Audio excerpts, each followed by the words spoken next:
हाँ जी बच्चों, आ गई हूँ मैं लाइव आज आपके डाउट्स लेने बायोटेक्नोलॉजी प्रिंसिपल्स एंड प्रोसेसेस पे। ये चैप्टर बहुत ही ज्यादा इंपॉर्टेंट है। इसमें से अराउंड आपके 4 to 5 क्वेश्चंस एक ही चैप्टर में से आ जाते हैं। अराउंड 25 to 30 मार्क्स बड़े इजीली आ जाते हैं। बहुत ही छोटू सा चैप्टर है, लेकिन है बड़ा इंपॉर्टेंट एंड बड़ा इजी टू डिकोड है अगर आप सही जगह से पढ़ रहे हो तो जल्दी से लाइव को ज्वाइन कर लो। यार मैं आपके लिए इतना बड़ा लेक्चर लेके आई हूँ, इतना अच्छा लेक्चर लेके आई हूँ, तो कम से कम आप मुझे फॉलो कर लो, सब्सक्राइब कर लो, इस सेशन को लाइक तो जरूर कर देना। एटलीस्ट इतनी आप मेरी हेल्प कर दो। आज सारी एनसीईआरटी कवर करनी है।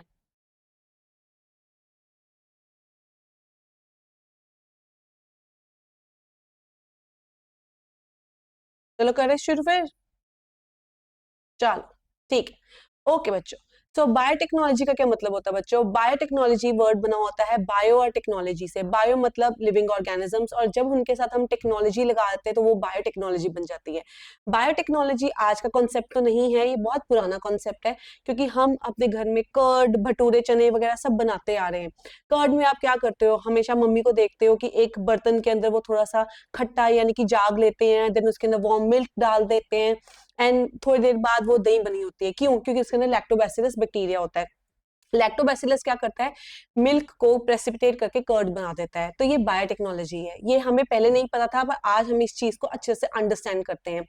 एग्जाम्पल ले लो, आप भटूरे चने खाते हो, भटूरे कैसे बनते हैं? आप भटूरा देख लो, केक देख लो, इडली डोसा वगैरह देख लो, इसमें आप ईस्ट डालते हो। ईस्ट क्या करता है? रेस्पिरेशन करता है। रेस्पिरेशन से बनता है CO2, और कार्बन डाइऑक्साइड की वजह से पूरा का पूरा बैटर सूज जाता है, उसके अंदर खमीर उठ जाता है बेसिकली।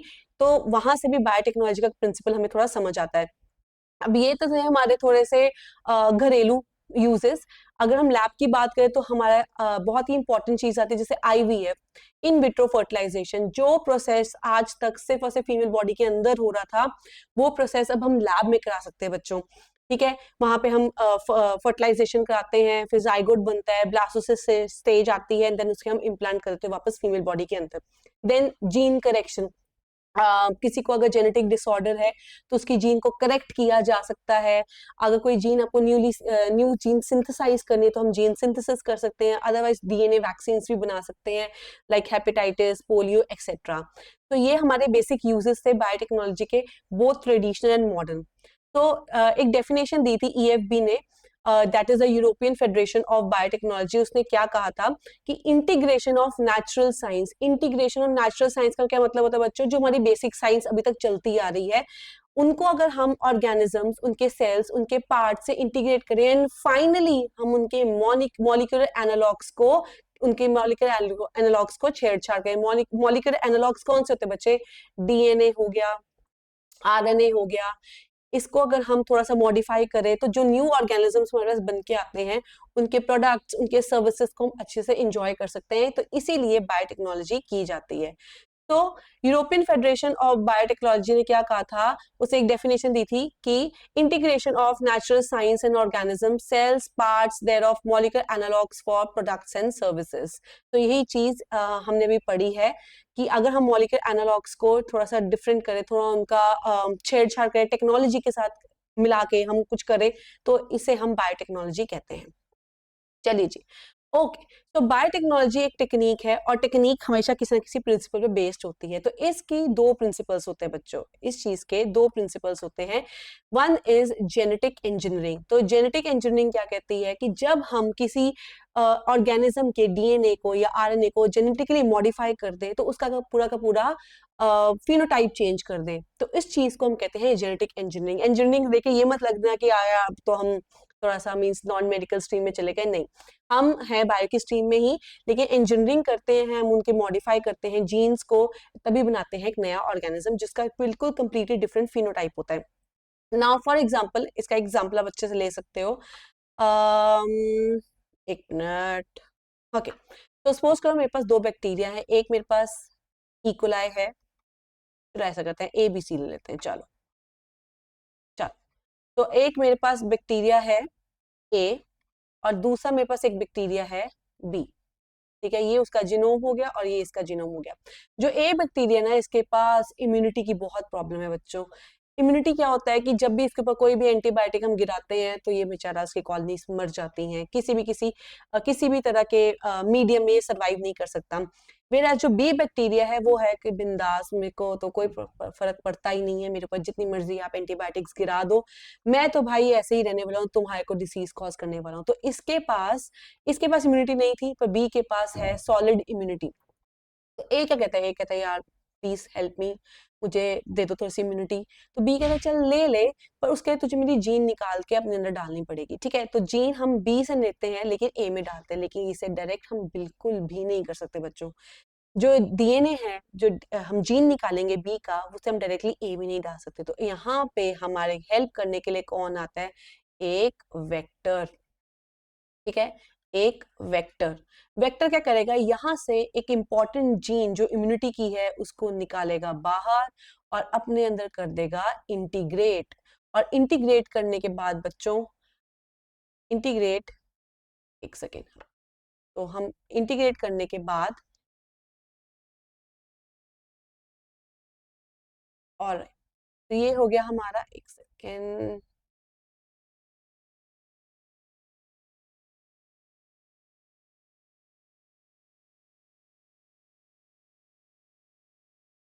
हाँ जी, तो ये हो गया हमारा जीन इंटीग्रेट। इस इंटीग्रेट करने के जीन को अब इस वेक्टर के अंदर जो हमने जीन इंटीग्रेट कर दिया है, तो ये वेक्टर मिलाया जाएगा रिकॉम्बिनेंट वेक्टर। कौन सा वेक्टर हो जाएगा, ये रिकॉम्बिनेंट वेक्टर। क्यों, क्योंकि इसके अंदर हमने किसी और सोर्स से डीएनए को ऐड कर दिया है, रिकम्बाइन कर दिया है। जब हम दो डीएनए इकट्ठे मिक्स करते हैं दो डिफरेंट सोर्सेस से, तो उस पर्टिकुलर चीज को हम रिकॉम्बिनेंट डीएनए कहते हैं। तो यहाँ पे हमने वेक्टर में दूसरा डीएनए डाला है, तो इस वेक्टर को हम रिकॉम्बिनेंट वेक्टर कहेंगे। और अब हम इसको डाल देंगे यहाँ पे, ये जो वेक्टर है हमने इसको इसके अंदर डाल देना है, और यहाँ पे ये वेक्टर इसके अंदर चला गया। ये देखो, अब इस ए बैक्टीरिया के पास आ गया ये वाला वेक्टर, इसके पास आ गई इम्यूनिटी की जीन, और अब इसका पूरा का पूरा फिनोटाइप चेंज हो जाएगा। अब इसके ऊपर भी आप कोई भी तरह की एंटीबायोटिक डालोगे, ये हमेशा सरवाइव ही करेगा। तो ऐसे ही हमने जेनेटिक मॉडिफिकेशन की, एक का डीएनए दूसरे के अंदर जीन, एक का जीन दूसरे के अंदर डाला, एंड जब हमने उसके जीन को डाला, पूरा का पूरा फिनोटाइप चेंज हो गया। इसे हम कहते हैं जेनेटिक इंजीनियरिंग। अब हमें इसकी बनानी है कॉपीज, और कॉपीज बनाने के लिए बच्चे इस ए बैक्टीरिया को चाहिए एक बहुत ही स्टेराइल एनवायरनमेंट। कोई भी एनवायरनमेंट जहाँ पे माइक्रोब्स ना हो, कोई कंटामिनेशन ना हो, ऐसे एक एनवायरनमेंट चाहिए। और उसके बाद बच्चों ये करता जाएगा ग्रो, ये करता जाएगा आपस में डिवाइड। हमें मल्टीपल कॉलोनी चाहिए। देखो बच्चों, हमने इतना इंपॉर्टेंट कॉन्सेप्ट किया, ये कोई सस्ता सा कॉन्सेप्ट तो है नहीं है। अब हमें मास स्केल पे ये चीजें बनानी है। जब हम मास स्केल पे ये चीजें बनाएंगे, तो हमें एक ऐसा एनवायरनमेंट तो चाहिए होगा ना जहाँ पे कंटामिनेशन ना हो, कोई अनवांटेड बैक्टीरिया, कोई अनवांटेड माइक्रोब इसके ऊपर सरवाइव ना कर सके। हमारा पूरा पूरा कॉन्सेप्ट खराब हो जाएगा। इस तरह के मेंटेनेंस ऑफ स्टेराइल एनवायरनमेंट को हम कहते हैं bioprocess engineering. तो maintenance of sterile contamination free ambience is a chemical engineering process, ताकि कि हमारे desired microbe की ही growth हो सके and कोई भी undesired microbe की growth ना हो सके। ठीक है बच्चों, तो यहाँ पे प्रिंसिपल्स ऑफ बायोटेक्नोलॉजी आती है, दो होते हैं, genetic engineering and bioprocessing. Genetic engineering में हमें वो टेक्निक्स निकालनी होती है जिसकी वजह से हम डीएनए एंड आरएनए को मॉडिफाई करते हैं किसी भी ऑर्गेनिज्म के, एंड उसके बाद फिर हम उसे होस्ट में डाल देते हैं, ताकि कि होस्ट अपना फिनोटिपिकली चेंज भी हो जाए और आगे जाके ग्रो भी कर सके, उसको डिवाइड करने का भी हम मौका दे सकें। ठीक है, बायो प्रोसेसिंग में क्या होता है कि स्टेराइल कंडीशंस अप्लाई करनी होती, ताकि हमारे डिजायर्ड माइक्रोब की ही ग्रोथ हो, कोई भी अनडिजायर्ड माइक्रोब ग्रो ना कर पाए। ऑफ जेनेटिक इंजीनियरिंग, तो क्यों ही बच्चे ये कंसेप्ट में बनाना पड़ा, क्यों हमें बायोटेक्नोलॉजी बनानी पड़ी। देखो बच्चों, अगर एक ऑफस्प्रिंग है जिसको कुछ गुण मम्मी से चाहिए, कुछ गुण अपने पापा से चाहिए, लेकिन ये हमारे हाथ में तो नहीं होता। हम तो एक ट्रेडिशनल हाइब्रिडाइजेशन करते हैं। ट्रेडिशनल हाइब्रिडाइजेशन में हम करते हैं ब्रीडिंग। ब्रीडिंग में एक मेल है, एक फीमेल है, उन्होंने आपस में ब्रीड किया, जो ऑफस्प्रिंग बनेगा उसका जो फिनोटिपिक कैरेक्टर्स है वो हम अपनी मर्जी से कंट्रोल तो कर नहीं सकते हैं। ठीक है, अब उसमें डिजायरेबल ट्रेट्स भी आएंगे, उसमें अनडिजायरेबल ट्रेट्स भी आएंगे। सेक्सुअल रिप्रोडक्शन करना क्यों जरूरी होता है, क्योंकि उसके अंदर वेरिएशंस आते हैं। And variations are very important for good adaptability in the environment. ये हमने पढ़ा था इकोलॉजी के अंदर, हम पढ़ते आ रहे हैं natural selection, survival of the fittest.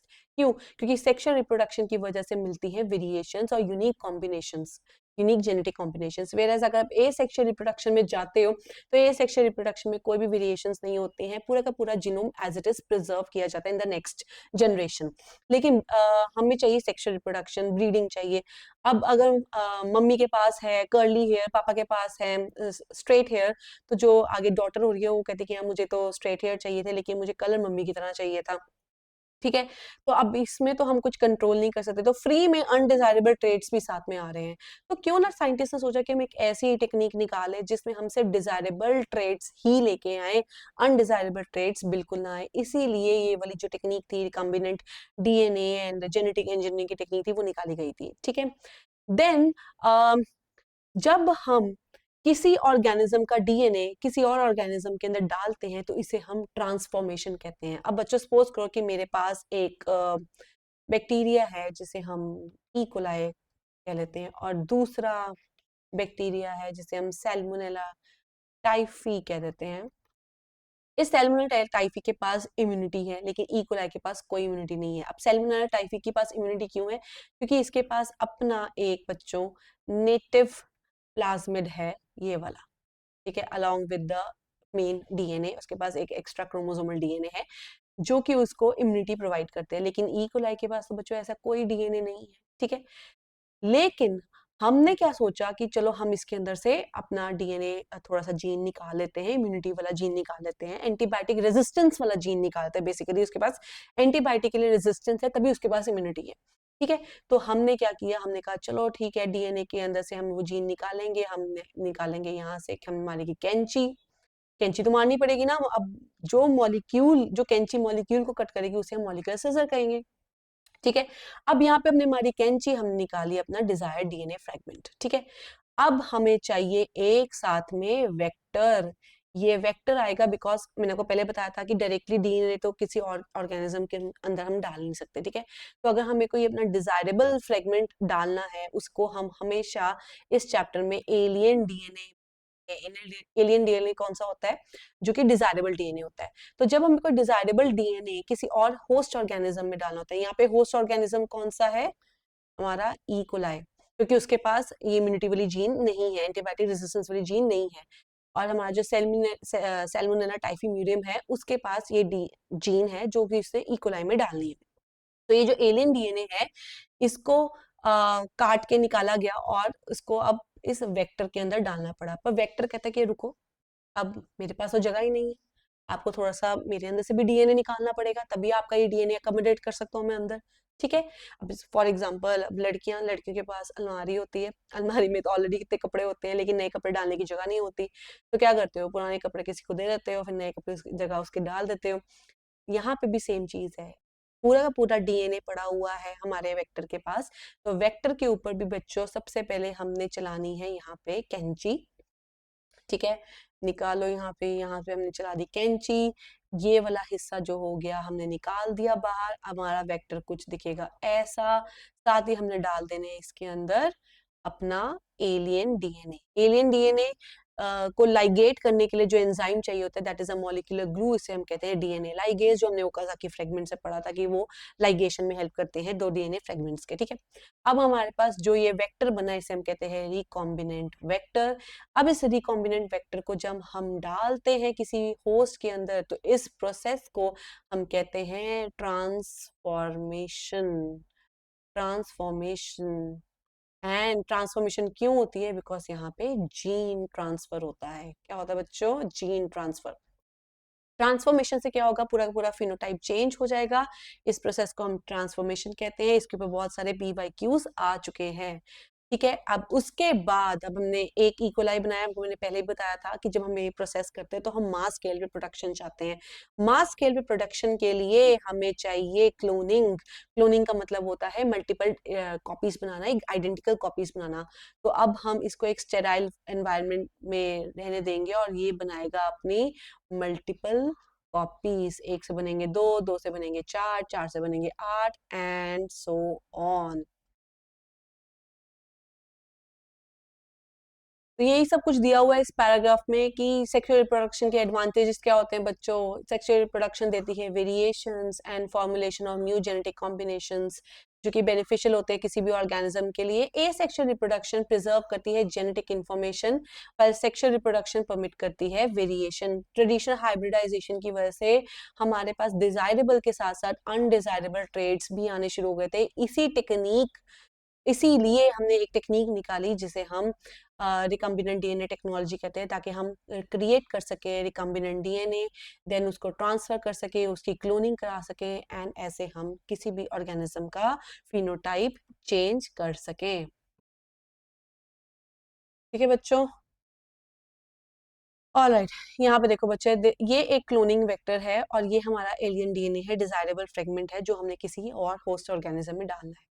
दोनों फ्रेगमेंट्स को हमने कट किया। देखो फ्रेगमेंट्स दोनों डीएनए को हमने कट किया। यहाँ से हमने क्लोनिंग वेक्टर को भी कट किया और यहाँ पे हमने अपने डिजायरेबल फ्रेगमेंट को भी कट किया। सपोज करो हमें ये वाला फ्रेगमेंट इंपॉर्टेंट था डीएनए में से, हमने क्या किया, इसको लाइगेट किया। तो जो एंजाइम रिक्वायर्ड होता है for ligation of the DNA it is known as DNA ligase. DNA ligase. और जो एंजाइम कट करता है डीएनए को into fragments it is known as restriction endonuclease. Restriction endonuclease, sorry थोड़ी सी स्पेलिंग्स गलत हो गए यहाँ पे। रिस्ट्रिक्शन, सॉरी पूरा ही कट हो गया। Okay, it is known as restriction endonuclease। Alright बच्चों, सो रेस्ट्रिक्शन एंडोन्यूक्लियस को मॉलिक्यूलर सिजर भी कहते हैं या फिर केमिकल नाइव्स भी कहते हैं। और यहाँ पे हमारा रिकम्बिनेंट डीएनए बन गया। ठीक है बच्चों, इतना समझ आया। लाइन टू लाइन एनसीईआरटी की कर रहे हैं ताकि कि आपका अच्छा रिवीजन हो सके। और सारे मेरे प्रॉमिस रहेगा आपसे, अगर आप अच्छे से पढ़ लो इस चीज को तो सारे के सारे डाउट्स आपके क्लियर हो जाएंगे एंड आपके सारे पीवाईक्यूज भी निकल जाएंगे। ऑलराइट, चलो नेक्स्ट पढ़ते हैं बच्चों। तो क्या आपको क्या लगता है कि जब हम कोई एलियन पीस ऑफ डीएनए डालते हैं किसी फॉरेन ऑर्गेनिज्म में, किसी होस्ट ऑर्गेनिज्म में, तो क्या वो जाके मल्टीप्लाई हो जाएगा अपने आप, कि वो इंटीग्रेट कर जाएगा, क्या होगा क्या बच्चों? जब भी आप कोई डिजायर्ड डीएनए फ्रेगमेंट की कॉपीज बनाना चाहते हो तो आप ऐसे नहीं बना सकते। आपको एक रीजन चाहिए जिसे हम ओरिजिन ऑफ रेप्लिकेशन कहते हैं। ये ओआरआई रीजन के साथ अगर आप अपना फॉरेन डीएनए लिंक करोगे, देन उसको होस्ट के अंदर डालोगे, तो इसकी कॉपीज बनना पॉसिबल है, अदरवाइज नहीं है। अनटिल अनलेस वो जो डीएनए फ्रेगमेंट है जिसको हमने किसी होस्ट में डाला है वो मेन जीनोम के साथ जाके इंटीग्रेट कर जाए, तो पॉसिबल चांसेस है कि वो जाके रेप्लिकेट भी हो जाएगा उसके साथ। अदरवाइज अगर वो प्लाज्मिड के साथ ही रहा, वेक्टर के साथ ही रहा, सॉरी यहाँ पे मैंने आपको प्लाज्मिड नहीं बताया कि जो वेक्टर हम यूज करते हैं वो प्लाज्मिड्स होते हैं। कौन से होते हैं? जो हेल्पर्स हम यूज करते हैं, जो कैरियर व्हीकल हम यूज करते हैं, वो प्लाज्मिड्स होते हैं, इनको हम वेक्टर कहते हैं। और वेक्टर्स के पास ORI प्रेजेंट होता है। तो इसी ORI, ये एक ORI रीजन है और ये हमारा डिजायरेबल फ्रेगमेंट है। तो हम इसको यहाँ पे इसके पास लिंक करेंगे ताकि कि इसकी कॉपीज बन सके और जीन क्लोनिंग हो सके। तो ये हमारा पूरा वेक्टर है। व्हाइट वाला हमारा ORI है एंड ब्लू वाला हमारा डिजायर्ड जीन फ्रेगमेंट है। चलिए फिर इसको भी रीड कर लेते हैं कि क्या फेट होगा एलियन पीस ऑफ डीएनए का। Most probably it has to be integrated with the origin of replication so that इसकी क्लोनिंग हो सके। बच्चों याद रखना, इसकी क्लोनिंग कराने के लिए ओरिजिन ऑफ रेप्लिकेशन इंपॉर्टेंट है। Otherwise it can get integrated into the main genome of the organism also. ठीक है बच्चों, समझ आया? ओके, बस ये वही चीज है, सेम चीज है जो मैंने आपको बताया था कि alien piece of DNA can replicate and multiply itself in the host organism due to origin of replication. तो ओरिजिन ऑफ रेप्लिकेशन करता क्या बच्चे? इनिशिएट करता है रेप्लिकेशन को। It is very very very important, इसके ऊपर क्वेश्चंस आते रहते हैं। ऑलराइट, ठीक है, इतना सबको क्लियर हुआ? इतना सबको क्लियर हुआ बच्चों? या देखो कमेंट सेक्शन में ना बताते जाना कि क्लियर हुआ कि नहीं। मैं सारे कमेंट्स पर्सनली रीड जरूर करूंगी, आपके रिप्लाई जरूर करूंगी। मेरी पूरी कोशिश है कि आपको लाइन टू लाइन एनसीईआरटी की समझ आ जाए। ठीक है बच्चों। Okay, so first artificial recombinant DNA molecule कैसे बनाया गया था बच्चों? देखो, दो बैक्टीरिया लिए गए थे, एक हमारा था, मैं इसको इरेज कर दूं। ओके, तो एक हमारे पास था सैल्मोनेला टाइफी, ठीक है, और एक हमारे पास था कोलाई का सी छोटा होना, कई बार बच्चों फ्लो में ना और बंदा गलत भी लिख देता है। ओके, तो Salmonella typhi, Salmonella typhi and E coli. तो सैल्मोनेला टाइफी के पास अपने एक नेटिव प्लाज्मिड है बच्चों, उसके पास अपना एक नेटिव प्लाज्मिड है जिसके पास एंटीबायोटिक रेजिस्टेंस जीन है। तो फॉर एग्जांपल ये वाली इसकी एंटीबायोटिक रेजिस्टेंस जीन है, और ये है हमारा सेलुलर टाइफी का मेन जीनोम। सिमिलरली इकोलाई है, इकोलाई के पास अपना कोई प्लाज्मिड नहीं होता बच्चे जो उसको एंटीबायोटिक रेजिस्टेंस जीन प्रोवाइड कर सके, उसके पास अपना नहीं होता है, उसके पास एक मेन जीनोम है। तो साइंटिस्ट जो थे उन्होंने 1972 में Stanley Cohen and Herbert Boyer ने 1972 के अंदर स्टैनले कोहन ने एंड हर्बर्ट बॉयर ने 1972 के अंदर एंटीबायोटिक रेजिस्टेंस जीन को आइसोलेट किया था from this native plasmid and इसको इंसर्ट कर दिया था इनटू द इकोलाई। तो चलो हम भी ये करते हैं, थोड़ा सा इसकी डिटेल में जाते हैं। यहाँ पे बच्चे हम चलाएंगे कैंची, कैंची का नाम देंगे रिस्ट्रिक्शन एंडोन्यूक्लियस। सेम ही कैंची हम दूसरे वेक्टर पे भी चलाएंगे। तो यहाँ से सबसे पहले कैंची चला के हमने अपना डिजायर डीएनए फ्रेगमेंट निकाल लिया, ठीक है। अब साथ ही बच्चों हमारे पास एक वेक्टर है, वेक्टर को भी हमने काटना है with the same restriction endonuclease, ठीक है। तो ये लो, यहाँ पे भी हमने कैंची चला दी और हमारा जो वेक्टर था वो अब कट के रेडी है। यस, ऐसे। और अब हमने ये डिजायर्ड डीएनए फ्रेगमेंट को इसके साथ लाइगेट कर दिया with the help of DNA ligase. ये जो वेक्टर है, अब इसे हम रिकॉम्बिनेंट वेक्टर कहेंगे। रिकॉम्बिनेंट वेक्टर क्यों बच्चों? क्योंकि सबसे पहले तो ये वाला हमारा नेटिव प्लाज्मिड था by inside the cell, inside the bacteria Salmonella typhi, ठीक है।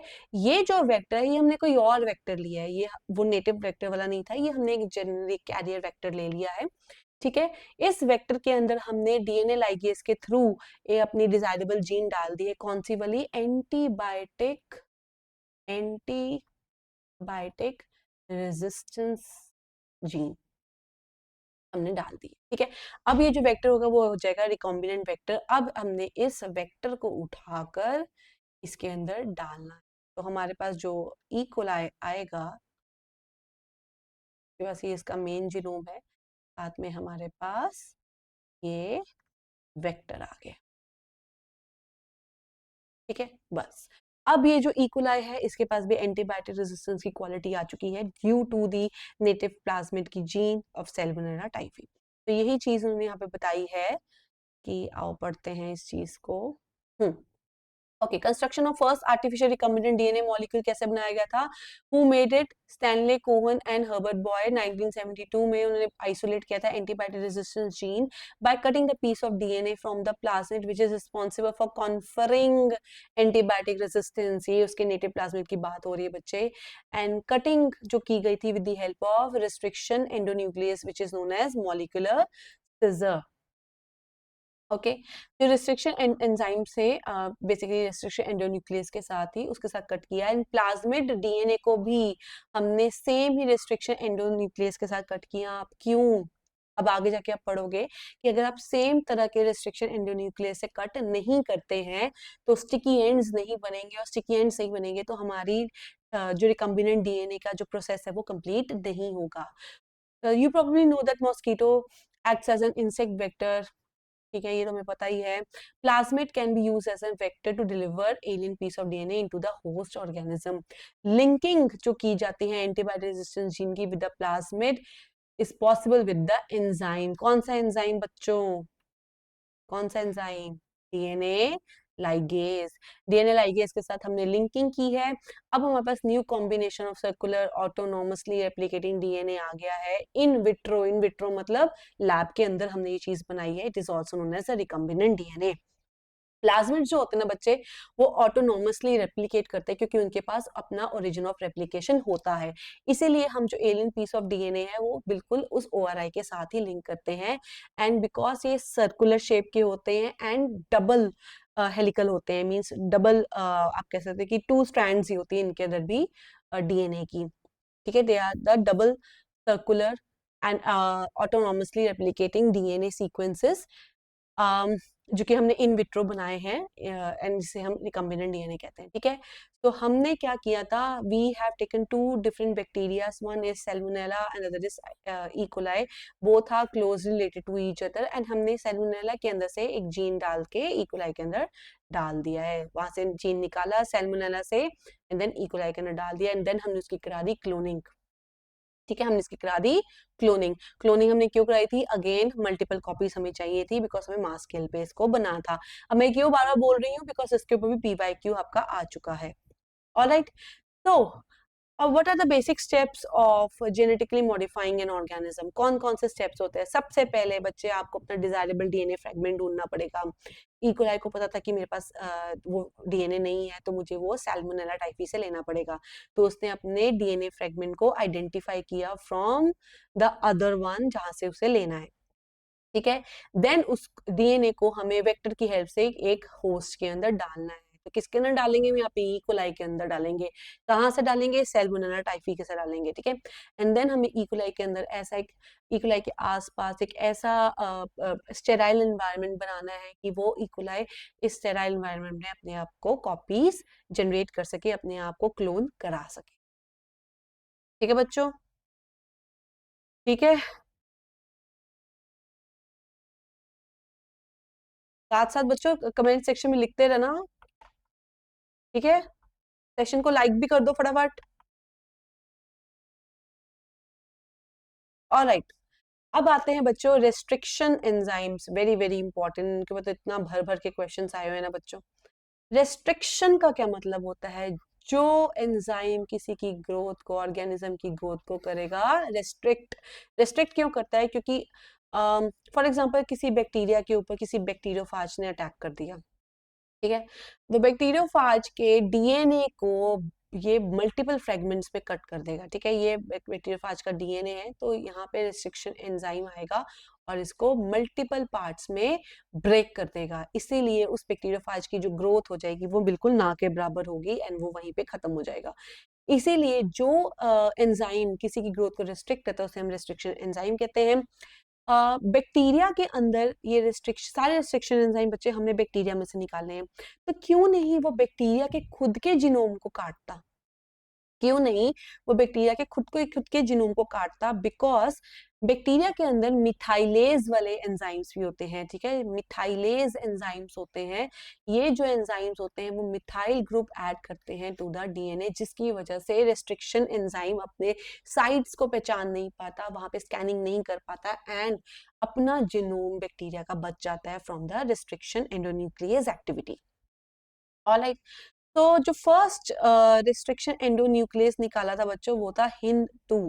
That was the first restriction endonuclease and उस ईयर में 2 डिफरेंट एंजाइम्स निकाले गए थे। One added one function as the restriction enzyme only, other function as the methylase enzyme. ठीक है, सो जो ये रिस्ट्रिक्शन एंडोन्यूक्लियस होते हैं, स्पेशली जो हिंद 2 था, वो 6 बेस पेयर लॉन्ग, कितने base pair long, 6 base pair long recognition sequence को रिकॉग्नाइज करते हैं। रिकॉग्निशन सीक्वेंस को रिकॉग्नाइज करते हैं।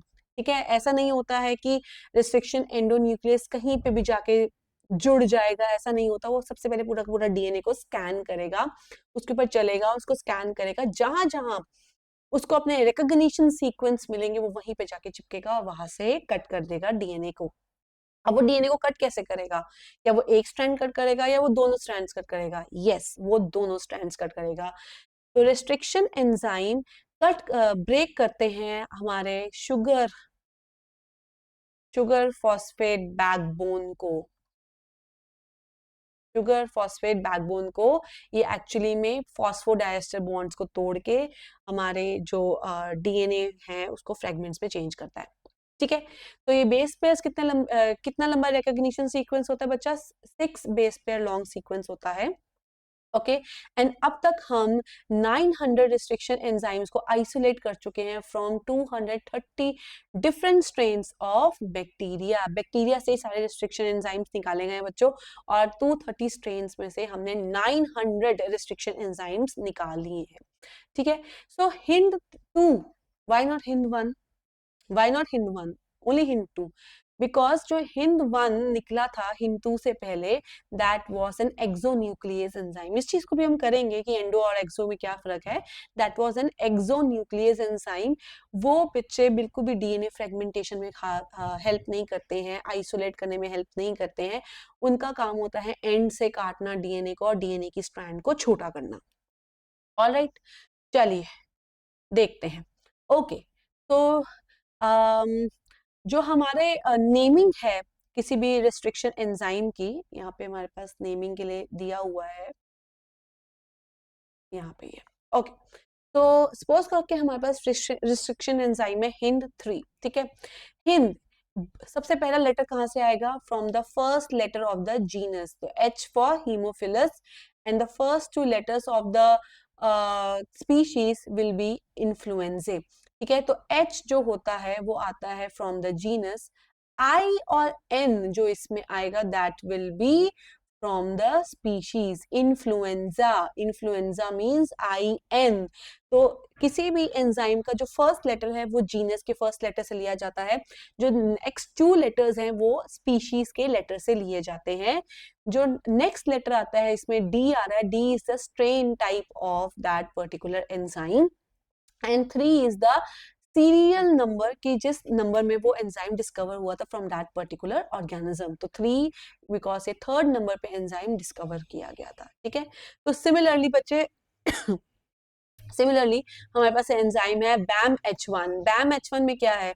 B for Bacillus, AM for amyloliquefaciens, amyloliquefaciens, sorry थोड़ा सा मेरे से प्रॉब्लम हो गई है बोलने में।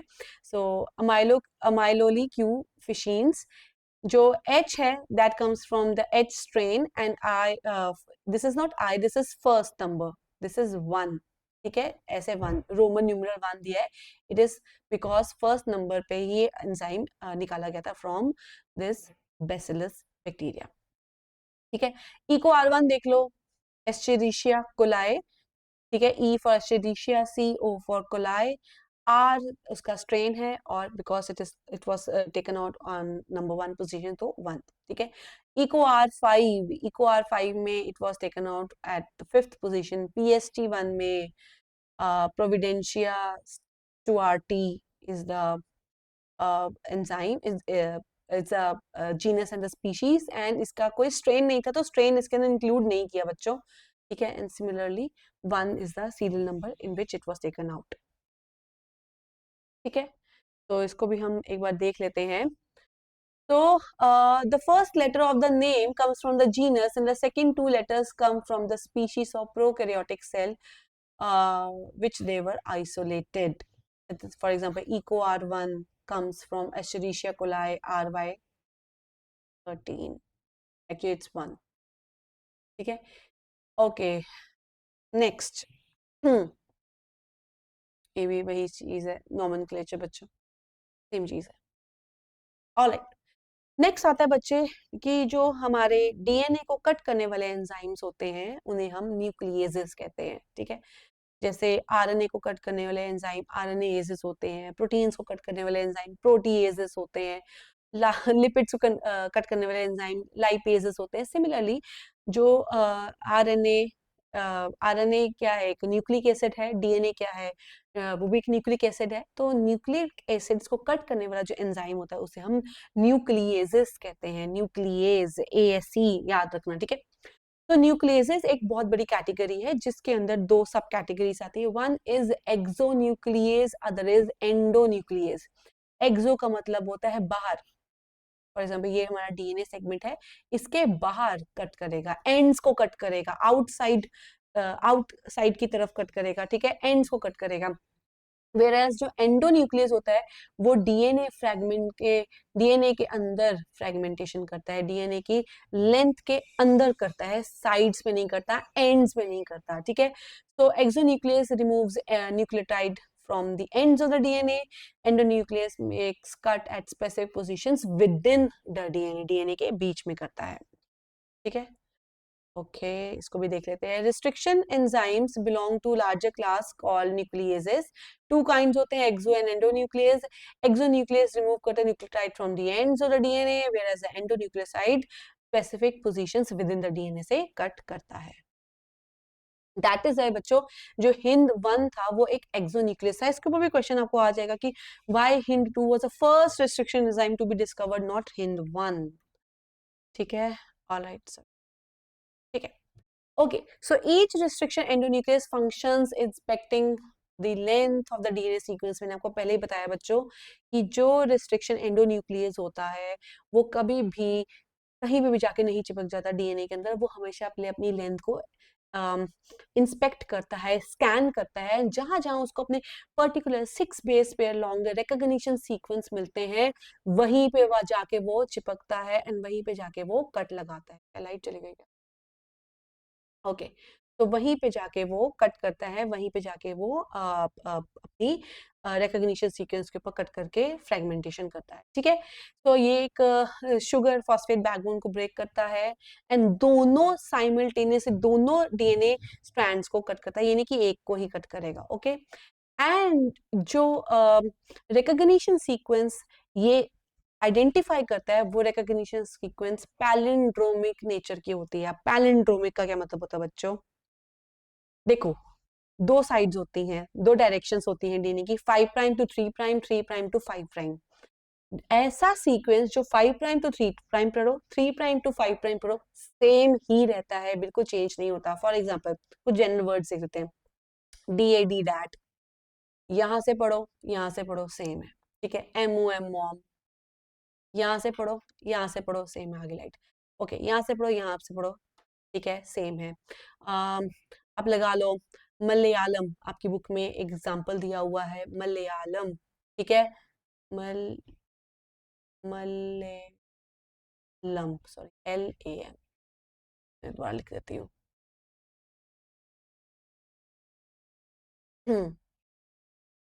MALAYALAM, मलयालम, यहाँ से पढ़ो यहाँ से पढ़ो सेम है। सिमिलरली जो हमारे पैलिंड्रोमिक सीक्वेंसेस होते हैं उन्हीं को रिकॉग्नाइज करता है हमारा रिस्ट्रिक्शन एंडोन्यूक्लियस। फॉर एग्जांपल, चलो एग्जांपल्स कर लेते हैं, पहले यहाँ पे कर लेते हैं, चलो। फॉर एग्जांपल इको R1 का जो रिकॉग्निशन सीक्वेंस है वो है GAATTC, ये 5 प्राइम टू 3 प्राइम डायरेक्शन में। तो सिमिलरली हम इसके ऑपोजिट बनाते हैं, इसका ऑपोजिट G आ गया, A आ गया, A आ गया, T आ गया, T आ गया और C आ गया। तो अगेन हाँ ठीक है सेम। तो यहाँ पे क्या हो गया, ये हो गया हमारा 5 प्राइम टू 3 प्राइम, इस डायरेक्शन से पढ़ो इस डायरेक्शन से पढ़ो, ये सेम ही रहेंगे, ठीक है। ये होते हैं पैलिंड्रोमिक सीक्वेंस जो कि रिस्ट्रिक्शन एंजाइम्स रिकॉग्नाइज करते हैं। ऑलराइट, चलिए, ओके, ठीक है। तो बच्चों रिस्ट्रिक्शन एंजाइम्स जो होते हैं ना वो दो तरह के होते हैं, रिस्ट्रिक्शन एंडोन्यूक्लियस दो तरह के होते हैं। एक रिस्ट्रिक्शन एंडोन्यूक्लियस होता है जो कि सेंटर से थोड़ा अवे कट करता है अपने रिकॉग्निशन सीक्वेंस को। फॉर एग्जांपल ये है हमारा इको R1 का रिस्ट्रिक्शन रिकॉग्निशन साइट। तो सेंटर क्या हो गया, ये वाला हो गया, लेकिन वो यहां से कट नहीं करेगा बच्चों, वो क्या करेगा, वो कट करेगा अपना यहां से, ये ऐसे L शेप कटिंग होती है, ठीक है। ये कट के सेपरेट हो जाएगा, ये वाला हिस्सा सेपरेट हो जाएगा। तो अब इस चीज से जो एंड्स बनेंगे बच्चे वो तो अनपेयर्ड एंड्स बनेंगे, ठीक है। और ये जो अनपेयर्ड एंड्स होते हैं ना ये बहुत स्टिकी नेचर के होते हैं। स्टिकी नेचर का मतलब है, देखो बच्चों जो हमारा डीएनए है वो सिंगल स्ट्रैंडेड नेचर का नहीं है, वो डबल स्ट्रैंडेड नेचर में ज्यादा अपने आप को स्टेबल मानता है। तो अगर आप डीएनए को सिंगल स्ट्रैंडेड फॉर्म में कर दोगे तो क्या वो स्टेबल रहेगा? वो बिल्कुल भी स्टेबल नहीं रहेगा, ठीक है। इसीलिए ये जो एंड्स होते हैं बीइंग सिंगल स्ट्रैंडेड, ये बहुत ज्यादा अनस्टेबल होते हैं। इनको होता है कि हमें कोई तो मिल जाए, कोई तो हमारा साथी बन जाए, कोई तो हमारे साथ पेयर करने आ जाए। तो इनकी जो नेचर होती है बहुत स्टिकी सी होती है या कोहेसिव सी नेचर होती है, ठीक है। वेयर एज जो दूसरे तरह के हमारे रिस्ट्रिक्शन एंडोन्यूक्लियस होते हैं वो बिल्कुल सेंटर से कट करते हैं, ठीक है। साथ नहीं छोड़ने वाला कंसेप्ट है यहाँ पे कि तुम्हारा साथ मैं नहीं छोड़ूंगा, तो बिल्कुल सेंटर से कट करते हैं। और जब इनके एंड्स बनते हैं वो बिल्कुल पेयर्ड फॉर्म में ही बनते हैं। इनकी जो नेचर होती है वो ब्लंट नेचर होती है, नॉन कोहेसिव नेचर होती है। इनको आप फ्लश एंड्स भी कह सकते हो, फ्लश एंड्स भी कह सकते हो। तो स्टिकी एंड्स कौन से होते हैं? चिपकू होते हैं तभी स्टिकी होते हैं। स्टिकी होते हैं तो हम इसको कोहेसिव भी बोलते हैं। लेकिन जो ब्लंट एंड्स होते हैं वो बिल्कुल भी चिपकू नहीं होते हैं, तो इन्हें हम नॉन कोहेसिव एंड्स बोल सकते हैं। एंड इनको हम फ्लश एंड्स भी बोलते हैं। तो जो इको R1 है बच्चों, अब इस पे PYQ आ चुका है, मैं आपको सारी कराऊंगी। इको R1 जो होता है उसके ऊपर क्वेश्चन आ चुका है कि क्या ये स्टिकी एंड प्रोड्यूस करता है या ये अपना ब्लंट एंड प्रोड्यूस करता है। तो आपको क्वेश्चन पूछ लेंगे कि कौन से ब्लंट एंड्स प्रोड्यूस करता है। तो एक तो हमारे पास आ गया बच्चों, फॉर एग्जाम्पल ब्लंट एंड का ऑप्शन ले लो आप, इको R5, ठीक है। इको R5 जो है वो ब्लंट एंड प्रोड्यूस करता है, लेकिन इको R1 हमारा स्टिकी एंड प्रोड्यूस करता है। सिमिलरली स्मा1 स्मा1 ऑल्सो प्रोड्यूसेस ब्लंट एंड्स। बच्चे ये चीज याद रखना, इसके ऊपर PYQ आ चुका है, ठीक है। तो ब्लंट एंड्स को हम नॉन कोहेसिव एंड्स भी कहते हैं, क्योंकि इसके अंदर जो हमारे एंड्स बनते हैं वो पेयर्ड ही बनते हैं, ठीक है। स्टिकी एंड्स को हम कोहेसिव एंड्स कहते हैं। ऑल राइट, आ जाओ जी इसके ऊपर। ओके, तो बच्चे ये है हमारे पास एक साइड पे वेक्टर डीएनए और एक साइड पे है फॉरेन डीएनए। अब हमने जो फॉरेन डीएनए है that is our desirable DNA, और ये जो रिस्ट्रिक्शन एंडोन्यूक्लियस यहाँ पे काम करेगा that will be Eco R1, because उसी की रिस्ट्रिक्शन साइट है यहाँ पे GAATTC, ठीक है। सिमिलरली वेक्टर के ऊपर भी हम सेम रिस्ट्रिक्शन एंडोन्यूक्लियस यूज करेंगे, बिकॉज हमें स्टिकी एंड्स चाहिए। देखो बच्चों, अगर सेम रिस्ट्रिक्शन एंडोन्यूक्लियस यूज करोगे तो ही सेम तरह के एंड्स बनेंगे एंड पेयरिंग करना आसान रहेगा, ठीक है। तो यहाँ पे जब हमने इको R1 डाला तो यहाँ पे इको R1 ने सेंटर से थोड़ा अवे जी के बिल्कुल आगे जाके कटिंग करनी शुरू कर दी, यहाँ से भी, यहाँ से भी, सिमिलरली यहाँ से भी और यहाँ से भी, ठीक है। तो यहाँ से कटिंग करने के बाद जो एंड्स हमें प्रोड्यूस होते हैं वो ये वाले होते हैं। इधर से भी वेक्टर का स्टिकी एंड प्रोड्यूस हुआ है, इधर से भी फॉरेन डीएनए का स्टिकी एंड प्रोड्यूस हुआ, और ये दोनों आपस में कॉम्प्लीमेंट्री है ईच अदर, ठीक है। ये आपस में कॉम्प्लीमेंट्री है, तभी फटाफट कहते हैं इधर से ये स्टिकी एंड बड़ा चिपकू है, इधर से वो वाला स्टिकी एंड बड़ा चिपकू है, एंड आपस में ये पेयरिंग कर लेते हैं और हमें मिल जाता है अपना बड़ा इजी रिकॉम्बिनेंट डीएनए। अब इसमें एक क्वेश्चन आता है बच्चों, देखो दो तरह की लाइगेशंस हो रही है यहाँ पे। एक हो रही है जो स्टिकी एंड्स खुद कर रहे हैं, ठीक है, यहाँ पे हमें डीएनए लाइगेज की रिक्वायरमेंट नहीं है। लेकिन हम जब दो डीएनए फ्रेगमेंट्स को आपस में जोड़ते हैं तब हमें डीएनए लाइगेज की रिक्वायरमेंट हो रही है, ठीक है। तो इस चीज में थोड़ा डिफरेंस है, दो स्टिकी एंड्स को जोड़ने के लिए डीएनए लाइगेज की रिक्वायरमेंट नहीं हो रही है, लेकिन दो डिफरेंट फ्रेगमेंट्स को जोड़ने के लिए हम डीएनए लाइगेज की रिक्वायरमेंट हमें चाहिए होती है। ऑलराइट, चलो पढ़ लेते हैं इस चीज को भी बच्चे बच्चे फटाफट। तो do you know what the palindromes are? For example अब मलयालम ले लो बच्चे, इसको 5 प्राइम टू 3 प्राइम पढ़ो, 3 प्राइम टू 5 प्राइम पढ़ो, सेम ही चीज होती है। So the sequence that read the same on the two strands in the 5 prime direction, they are known as the palindromic sequence. For example, ये वाला हमारा EcoR1 का palindromic sequence है। So जो restriction enzyme होते हैं, they cut the strands of the DNA little away from the center of the palindromic site. Hence, they make the overhanging structures known as the sticky ends. देखो बच्चों यहाँ पे ये वाले, ये बच्चों हैं ओवरहैंगिंग स्ट्रक्चर्स। ये ना पीछे को ऐसे ट्रेल बना के आते हैं, सपोज को ये हमारा मेन डीएनए है, ठीक है, तो इसके पीछे एक ऐसे ओवरहैंगिंग स्ट्रक्चर होता है, इसे हम स्टिकी एंड बोलते हैं। Alright, so they both of the vector and the foreign DNA have the same sticky end, hence they are complementary counterparts to each other. Okay, so the stickiness of the ends facilitates the action of the enzyme DNA ligase, ठीक है। तो restriction एंडोन्यूक्लियेसेस, अब बच्चे यहाँ पे ना एक contradictory situation आ चुकी है कि आपकी जगह एक क्वेश्चन आया था BYQ का, जिसमें लिखा था कि स्टिकी एंड्स को रिक्वायरमेंट नहीं होती है डीएनए लाइगेज की, लेकिन हाँ दो डिफरेंट डीएनए सेगमेंट्स को जब हम वैसे जोड़ते हैं तो उसे डीएनए लाइगेज की रिक्वायरमेंट होती है। ये आपके PYQs में पिछले बार बड़ा कॉन्ट्राडिक्टरी स्टेटमेंट आया था। तो बेस्ट ऐप स्टेटमेंट को आपने टिक करना है। अब यहाँ पे लिखा है the stickiness of the ends facilitates the action of the enzyme DNA ligase. एक तो डीएनए लाइगेज तो आ ही रहा है, क्या मैं जोड़ दूं?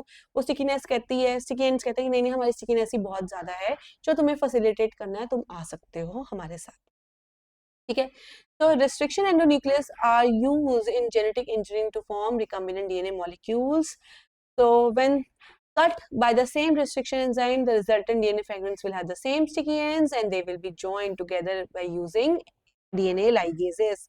Hence आपकी जो PYQ की थेरी कह रही थी उससे कॉन्ट्राडिक्टरी हमारी NCERT की थेरी कह रही है, इसलिए बच्चों प्लीज बेस्ट ऐप स्टेटमेंट लेना, वो कभी भी आपको PYQ में दो सिमिलर स्टेटमेंट्स नहीं डालेंगे।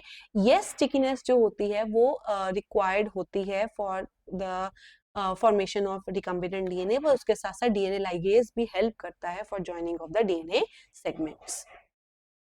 ऑलराइट, ठीक है। तो फॉरेन डीएनए और वेक्टर डीएनए का यहाँ पे हम रिकम्बिनेंट डीएनए बना रहे हैं। ये आपकी ओवरव्यू डायग्रामेटिक रिप्रेजेंटेशन है जो आपकी एनसीईआरटी में दे रखी है। You may have realized that unless one cuts the vector and the source DNA with the same restriction enzyme, the recombinant vector molecule cannot be created. अगर आप दोनों को different restriction enzyme से कट कर रहे हो तो बच्चों आप recombinant DNA, recombinant vector create नहीं कर सकते हैं। चलिए जी, आइए क्वेश्चंस करते हैं, PYQs करते हैं अपने। Number 1. In the following palindromic base sequences of DNA, which one can be cut easily by a pair of restriction enzyme?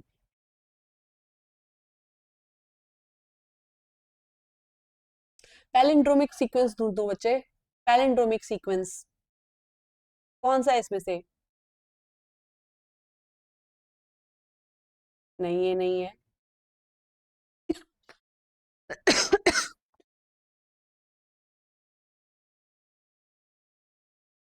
ये भी नहीं है।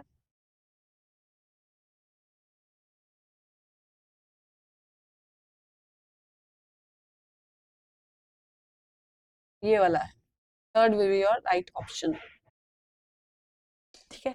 नेक्स्ट आता है, given below are the two statements. Restriction endonuclease recognize a specific sequence to cut DNA known as a palindromic nucleotide sequence.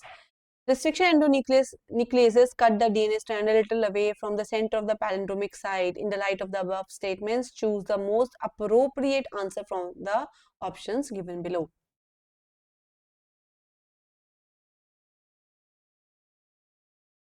तो बच्चे यहाँ पे ये होगा statement 1 and 2 both are correct.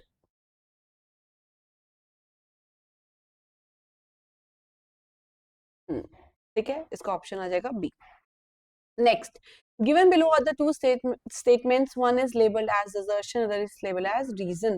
When a particular restriction enzyme cuts strands of a DNA, overhanging stretches are or sticky ends are formed. Correct. Some restriction enzymes cut the strand of DNA a little away from the center of the palindromic site. In the above statement, choose the correct option. बच्चे यहाँ पे assertion भी correct है, यहाँ पे reason भी correct है. And assertion reason is the correct explanation of the assertion. तो option number 1 आ जाएगा.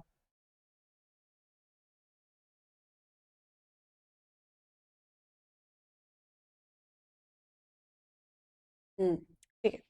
Next is pathogenic bacteria gain resistance to antibiotics due to changes in their plasmids.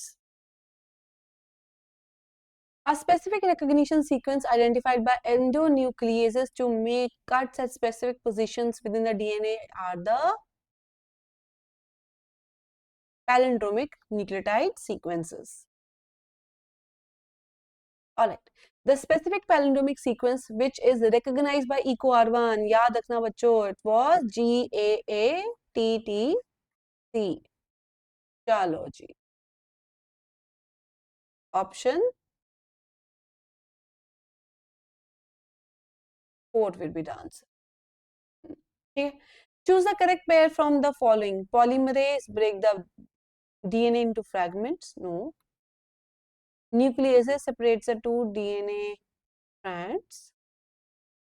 Exonuclease make nucleases do not separate the two DNA strands. They cut the DNA. Fragmentation करते हैं. Exonuclease makes cut at specific positions within DNA. No, it's outside the DNA. Ligases join the two DNA molecules. Correct. इसका option आपका आ जाएगा D. Next, an enzyme catalyzing the removal of nucleotides from ends of DNA is ends. बच्चे यहाँ पे ends है, तो यहाँ पे हमारा exonuclease है. Removal of nucleotides from the ends. Next. Following statements describe the characteristics of the enzyme restriction endonuclease. Identify the correct statement. The enzyme recognizes a specific palindromic nucleotide sequence in the DNA. Correct. The enzyme cuts DNA molecule at an identified position within the DNA.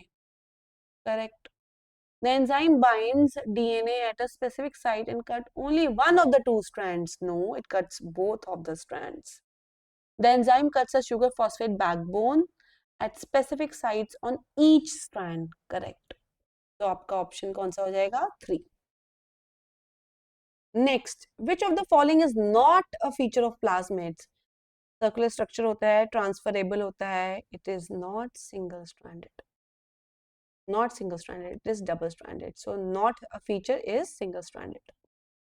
Which of the following is a restriction endonuclease? बच्चों, it is hint 2. बाकी सारे क्या हैं? न्यूक्लियेजेस हैं जो बाकी सारे क्या हैं? कोई प्रोटीन को कट करता है, कोई आरएनए को कट कर रहा है, कोई डीएनए को कट कर रहा है, लेकिन रेस्ट्रिक्शन एंडोन्यूक्लियस सिर्फ और सिर्फ हिंट 2 है. Okay. Next, which of the following restriction enzymes produce its blunt ends? बच्चों, मैंने आपको बताया था EcoR5.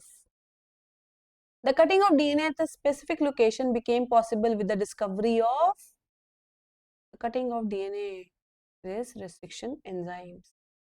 Which vector can clone only a small fragment of DNA? बच्चों याद रखना, हमारे जो बैक याक होते हैं वो लार्ज DNA फ्रैगमेंट्स को क्लोन कर सकते हैं. वो हमने अपने ह्यूमन जीनोम प्रोजेक्ट में पढ़े हुए हैं. तो it is plasmid. Plasmid can clone only a small fragment of DNA.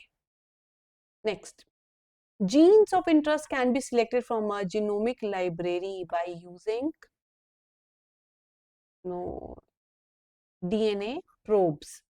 अच्छा बच्चा, probes क्या होते हैं? Probes वो complementary base sequence होते हैं जिन for example आपने कोई gene निकालना हुआ from the genomic library, आपको उस जीन का सीक्वेंस पता है, आप उसके ऑपोजिट कॉम्प्लीमेंट्री सीक्वेंसेस बनाओगे लैब के अंदर और उसको रेडियो एक्टिवली लेबल भी करोगे, ताकि कि जब आप उसे जीनोमिक लाइब्रेरी में खुला छोड़ोगे तो वो अपने कॉम्प्लीमेंट्री सीक्वेंस के साथ जाके बाइंड करके आपको अपना डिजायर्ड सीक्वेंस दे देगा. तो वो होते हैं DNA probes. A single strand of nucleic acid tagged with a radioactive molecule is called probe. हाँ, these are single strand. बच्चों याद रखना, कॉम्प्लीमेंट्री होंगे तभी तो जाके पेयर, अगर सिंगल स्ट्रैंड होंगे तभी तो जाके पेयर करेंगे अपने डीएनए के साथ. ठीक है. Which one of the following represents a palindromic sequence in DNA? पहला ही है बच्चे, पहला ही है.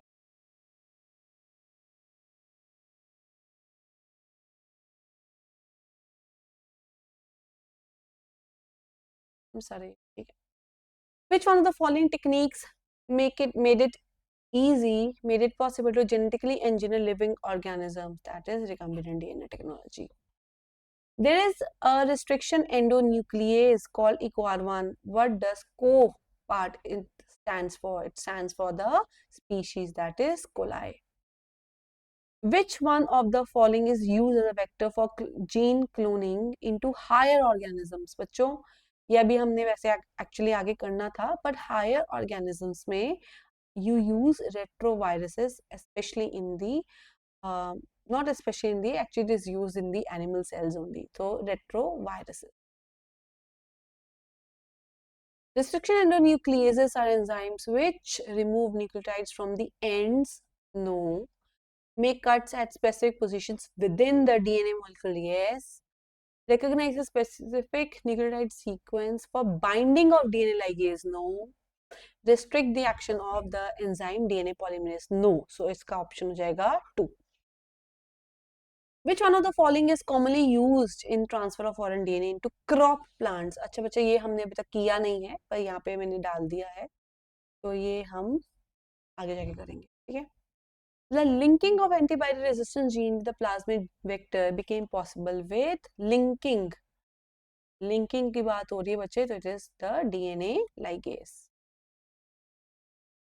Two bacteria found to be very useful in genetic engineering are Escherichia and Agrobacterium.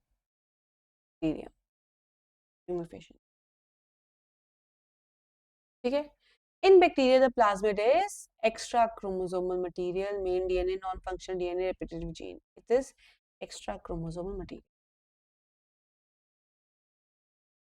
Hint 2 always cuts DNA molecules at a particular point called recognition sequence, and it consists of how many base pairs? I've told you, 6 base pairs. What is the fate of a piece of DNA carrying only gene of interest which is transferred into an alien organism? अब बच्चे, अगर आप खाली एक gene of interest को ही डाल रहे हो इनटू द होस्ट ऑर्गेनिज्म, तो उसकी फेट क्या होगी? The piece of DNA would be able to multiply itself independently in the progeny cells of the organism. No बच्चों, उसके पास अपना कोई origin of replication नहीं होता है अगर हम खाली की खाली desirable gene डालें. It may get integrated into the genome of the recipient, हो सकता है. It may multiply and be inherited along with the host DNA. Yes, if the integration is possible. The alien piece of DNA is not an integral part of the chromosome. Yes, it is not. It is not the integral part. ठीक है, तो अगर integral part नहीं होगा तो वो आगे भी नहीं जा पाएगा. It shows ability to replicate. No, तो इसका आंसर आएगा B and C only. The following diagram shows restriction sites in E. coli cloning vector PBR322. Find the role of X and Y genes. बच्चे ये भी हम आगे करेंगे, अभी हमने नहीं किया. The TI plasmid, ये भी हमने नहीं किया, ठीक है, ये भी हम आगे करेंगे. चलो जी, नेक्स्ट प्रोसेस करते हैं बच्चों, that is separation and isolation of DNA fragments. अब हमारे पास एक बहुत सारा डीएनए है, for example we have a lot of DNA. अब उस डीएनए में से हमें अपना एक डिजायरेबल फ्रेगमेंट निकालना है, तो हम ऐसे तो निकाल नहीं देंगे, हमें दिखता तो है नहीं, ठीक है. इसीलिए सबसे पहले हम उसको फ्रेगमेंट्स में चेंज करते हैं, दैट इज हम उसको रिस्ट्रिक्शन एंडोन्यूक्लियस देते हैं. रिस्ट्रिक्शन एंडोन्यूक्लियस से उसके पास बहुत सारे फ्रेगमेंट्स आ जाते हैं हमारे पास डीएनए के. ना फॉर एग्जांपल ये वाला फ्रेगमेंट है ए, ये वाला फ्रेगमेंट है बी, ये वाला फ्रेगमेंट है सी. पर मुझे काम तो बी से करना है, तो मुझे काम तो बी से करना है, तो मैं इसको हाथ से थोड़ा उठा के सेपरेट कर दूंगी. वो तो इतना पतला सा स्ट्रैंड होता है, सारे स्ट्रैंड्स तो एक जैसे दिखते हैं.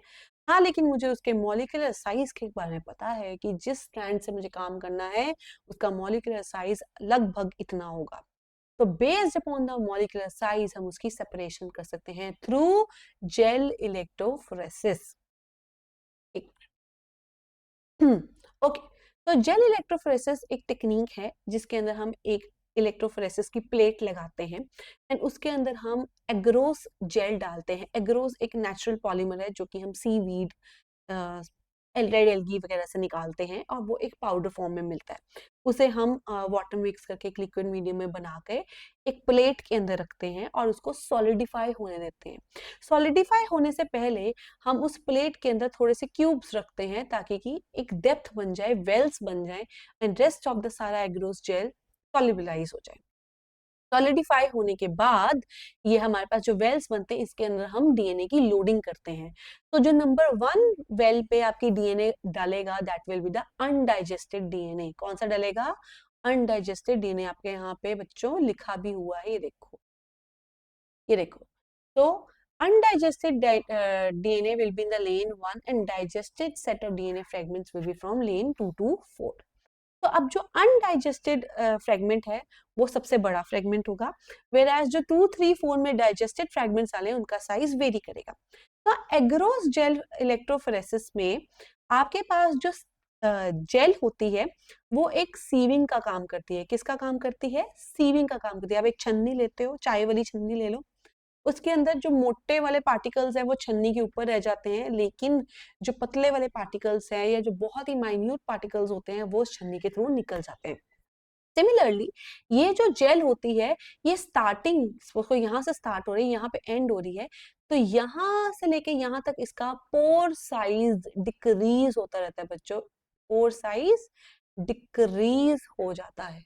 पोर साइज डिक्रीज होने की वजह से जो सेगमेंट सबसे बड़ा होगा वो पीछे रह जाएगा, whereas जो सबसे स्मॉलेस्ट सेगमेंट होगा वो फारदेस्ट मूव करता है towards the end of the plate. अब ये मूव कैसे करेगा? अब हमने जेल तो मतलब समझ लिया, लेकिन इलेक्ट्रो का मतलब नहीं समझा। तो बच्चे इस प्लेट के साथ हमने लगाई होती है बैटरी। क्या लगाई होती है? बैटरी। अब यहाँ पे हमारा ये होगा नेगेटिव टर्मिनल जिसे हम कैथोड कहते हैं, और इधर से हमारे पास हमारा होगा पॉजिटिव टर्मिनल जिसे हम एनोड कहते हैं। ठीक है, नेगेटिव टर्मिनल की तरफ वेल्स पड़ी होती है, वेल्स में डीएनए पड़ता है और डीएनए इज नेगेटिवली चार्ज। तो हमें इतना तो पता है केमिस्ट्री में कि जो नेगेटिवली चार्ज्ड आयंस होते हैं they move towards a positive electrode. ठीक है, तो यहाँ पे ये जो under the influence of electric field ये जो सारा डीएनए फ्रेगमेंट्स हैं they will move towards the anode, towards a positive terminal, and बीच में उनको सीविंग के लिए छेक मिलेंगे, पोर्स मिलेंगे जेल में। और जैसे जैसे पोर साइज डिक्रीज होता रहेगा वैसे वैसे बड़े सेगमेंट्स पीछे रहते रहेंगे एंड छोटे सेगमेंट्स सबसे फारदेस्ट जाते रहेंगे। ठीक है, तो ये मतलब हुआ gel electrophoresis. Phoresis means pores के थ्रू हम उसकी सीविंग कर रहे हैं। ठीक है बच्चों, अब जब आपने अपने डीएनए को सेपरेट आउट कर दिया, तो डीएनए तो व्हाइट कलर का होता है। ठीक है, डीएनए व्हाइट कलर का होता है और आपको जेल में वो दिखते नहीं है। तो सबसे पहले आपको उस डीएनए की प्लेट, उस इलेक्ट्रोफोरेसिस की जो प्लेट होती है उसको स्टेन करना पड़ेगा विद एथिडियम ब्रोमाइड चेन से। ठीक है, ईटीबीआर से आपको उसको स्टेन करना पड़ेगा। एंड ईटीबीआर एक्टिवेट होता है under the influence of UV radiations. तो आप उसको यूवी वाली मशीन में रखो, एंड जैसे आप उसको यूवी रेडिएशन के अंदर रखोगे आपको मिलेगा ब्राइट, येलो कलर आ गया यार, तो आपका जो जो कलर है एथीडियम मिट गया, तो जो कलर आपके बैंड्स आएंगे आपके वो आएंगे ब्राइट ऑरेंज कलर के बैंड। हाँ जी, तो ये आपको देखो ब्राइट ऑरेंज कलर यहाँ पे दिख रहा है। तो स्टेन करने के बाद उसे यूवी लाइट में जरूर रखना है। इस पे भी बहुत क्वेश्चंस आ चुके हैं।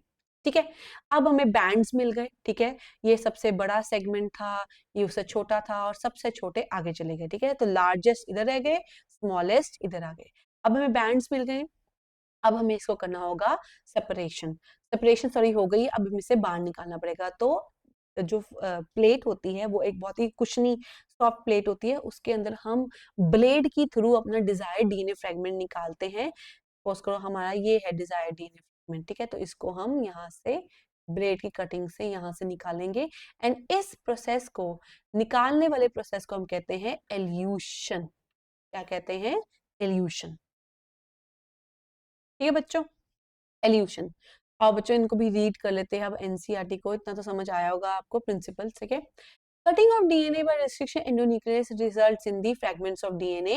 These fragments can be separated with the help of gel electrophoresis. DNA fragments जो होते हैं वो negatively charged होते हैं, they are separated by the force known as they are separated and they are moved by the force of electric field towards the positive terminal, that is anode, through a medium or a matrix. ये जो medium और matrix होता है ये agarose matrix होता है जिसके अंदर सीव्स बने होते हैं, इससे एक्चुअली पोर साइज डिफर करते हैं। तो एग्रोज एक नेचुरल पॉलीमर है जो कि हम सीवीड से एक्सट्रैक्ट करते हैं। डीएनए फ्रेगमेंट्स सेपरेट होते हैं according to their size, this is very important, according to their size बच्चों, क्योंकि इसके ऊपर क्वेश्चन आ चुका है आपके पीवाईक्यू में कि जो जेल इलेक्ट्रोफोरेसिस है उसका बेसिस क्या है कि क्यों वो होते हैं। आपको कहीं पे आएगा साइज एंड चार्ज, बच्चे देखो डीएनए के ऊपर तो सारा इक्वली चार्ज होता है, इसे वो साइज के ऊपर आता है। और एक क्वेश्चन ये भी आया हुआ है कि क्या एग्रोस जेल की जो कॉम्पोजिशन है क्या वो हिंडर करती है इलेक्ट्रोफोरेसिस के प्रोसेस को, तो करेगी। आप कहोगे यस, बिकॉज जितना आप विस्कस सोल्यूशन बनाते रहोगे उतना ही हिंड्रेंस ज्यादा होगी, उतनी ही velocity with which the DNA will move towards a positive terminal reduce हो जाएगी। ठीक है, तो the separated DNA fragments can be visualized under the DNA under the staining by ethidium bromide followed by the exposure to the UV radiation. Then you can see ethidium bromide stain gel जो होता है वो bright orange color के bands देता है। कहाँ लिखा हुआ है यहाँ पे? ब्राइट ऑरेंज कलर, ये देखो ऑरेंज कलर बैंड्स देता है। ठीक है, देन उसके बाद हम उसके एल्यूशन करते हैं by cutting the desired piece of DNA from the plate. ठीक है, अब हमारे पास डिजायर्ड डीएनए फ्रैगमेंट आ चुके हैं बच्चे। ये टेक्निक है जिसके थ्रू हम डिजायर्ड डीएनए फ्रैगमेंट निकाल सकते हैं। ऑलराइट, चलिए जी, नेक्स्ट आते हैं क्लोनिंग वेक्टर्स। कौन कौन से वेक्टर्स होते हैं, कैसे वेक्टर्स होते हैं, क्या क्वालिटीज होती है, वो अब हम इस टॉपिक में करेंगे। मिसाल पानी पी लूं मैं।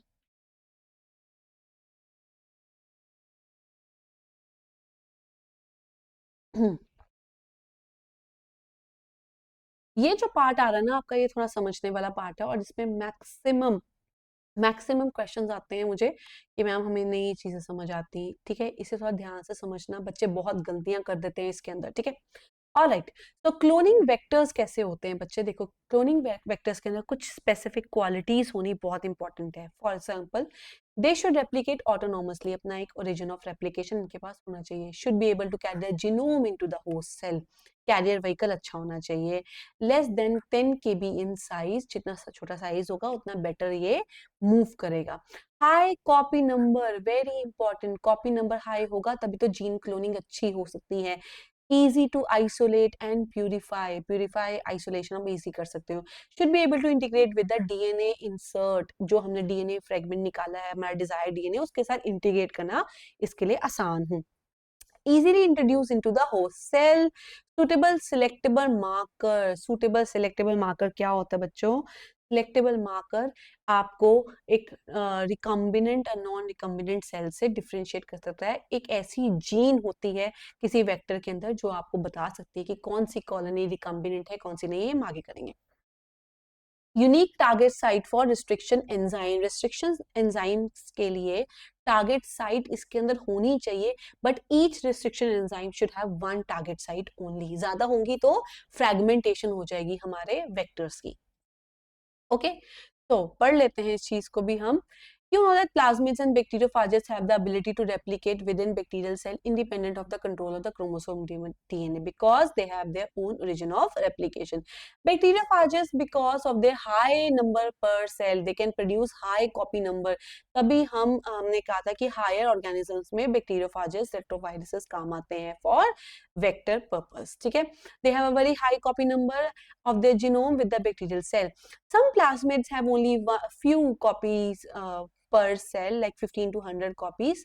So their numbers can go even higher. If we are able to link the alien DNA with bacteriophage or plasmid DNA, we can multiply its number equal to the copy number of the plasmid. जितना भी हमारे पास copy number आता है plasmid का या vector का, उतनी ही हम कॉपीज अपने डीएनए, डिजायर्ड डीएनए की बना सकते हैं। तो हाई कॉपी नंबर होगा तो हाई क्लोनिंग होगी। Vectors used at present are engineered in such a way that they help easy linking of foreign DNA and selection of recombinants from non-recombinants. This is the selectable marker. तो इसको यहाँ से भी पढ़ लेते हैं। तो क्या होता है एक अच्छा वेक्टर बच्चों? It replicates independently without the control of chromosomal DNA. It has its own origin of replication. Carrier gene जो होती है वो it is easy to link with the carrier gene. Have high copy number, works good as a selectable marker. It can distinguish between recombinant and non-recombinant and has easy linkage of foreign DNA.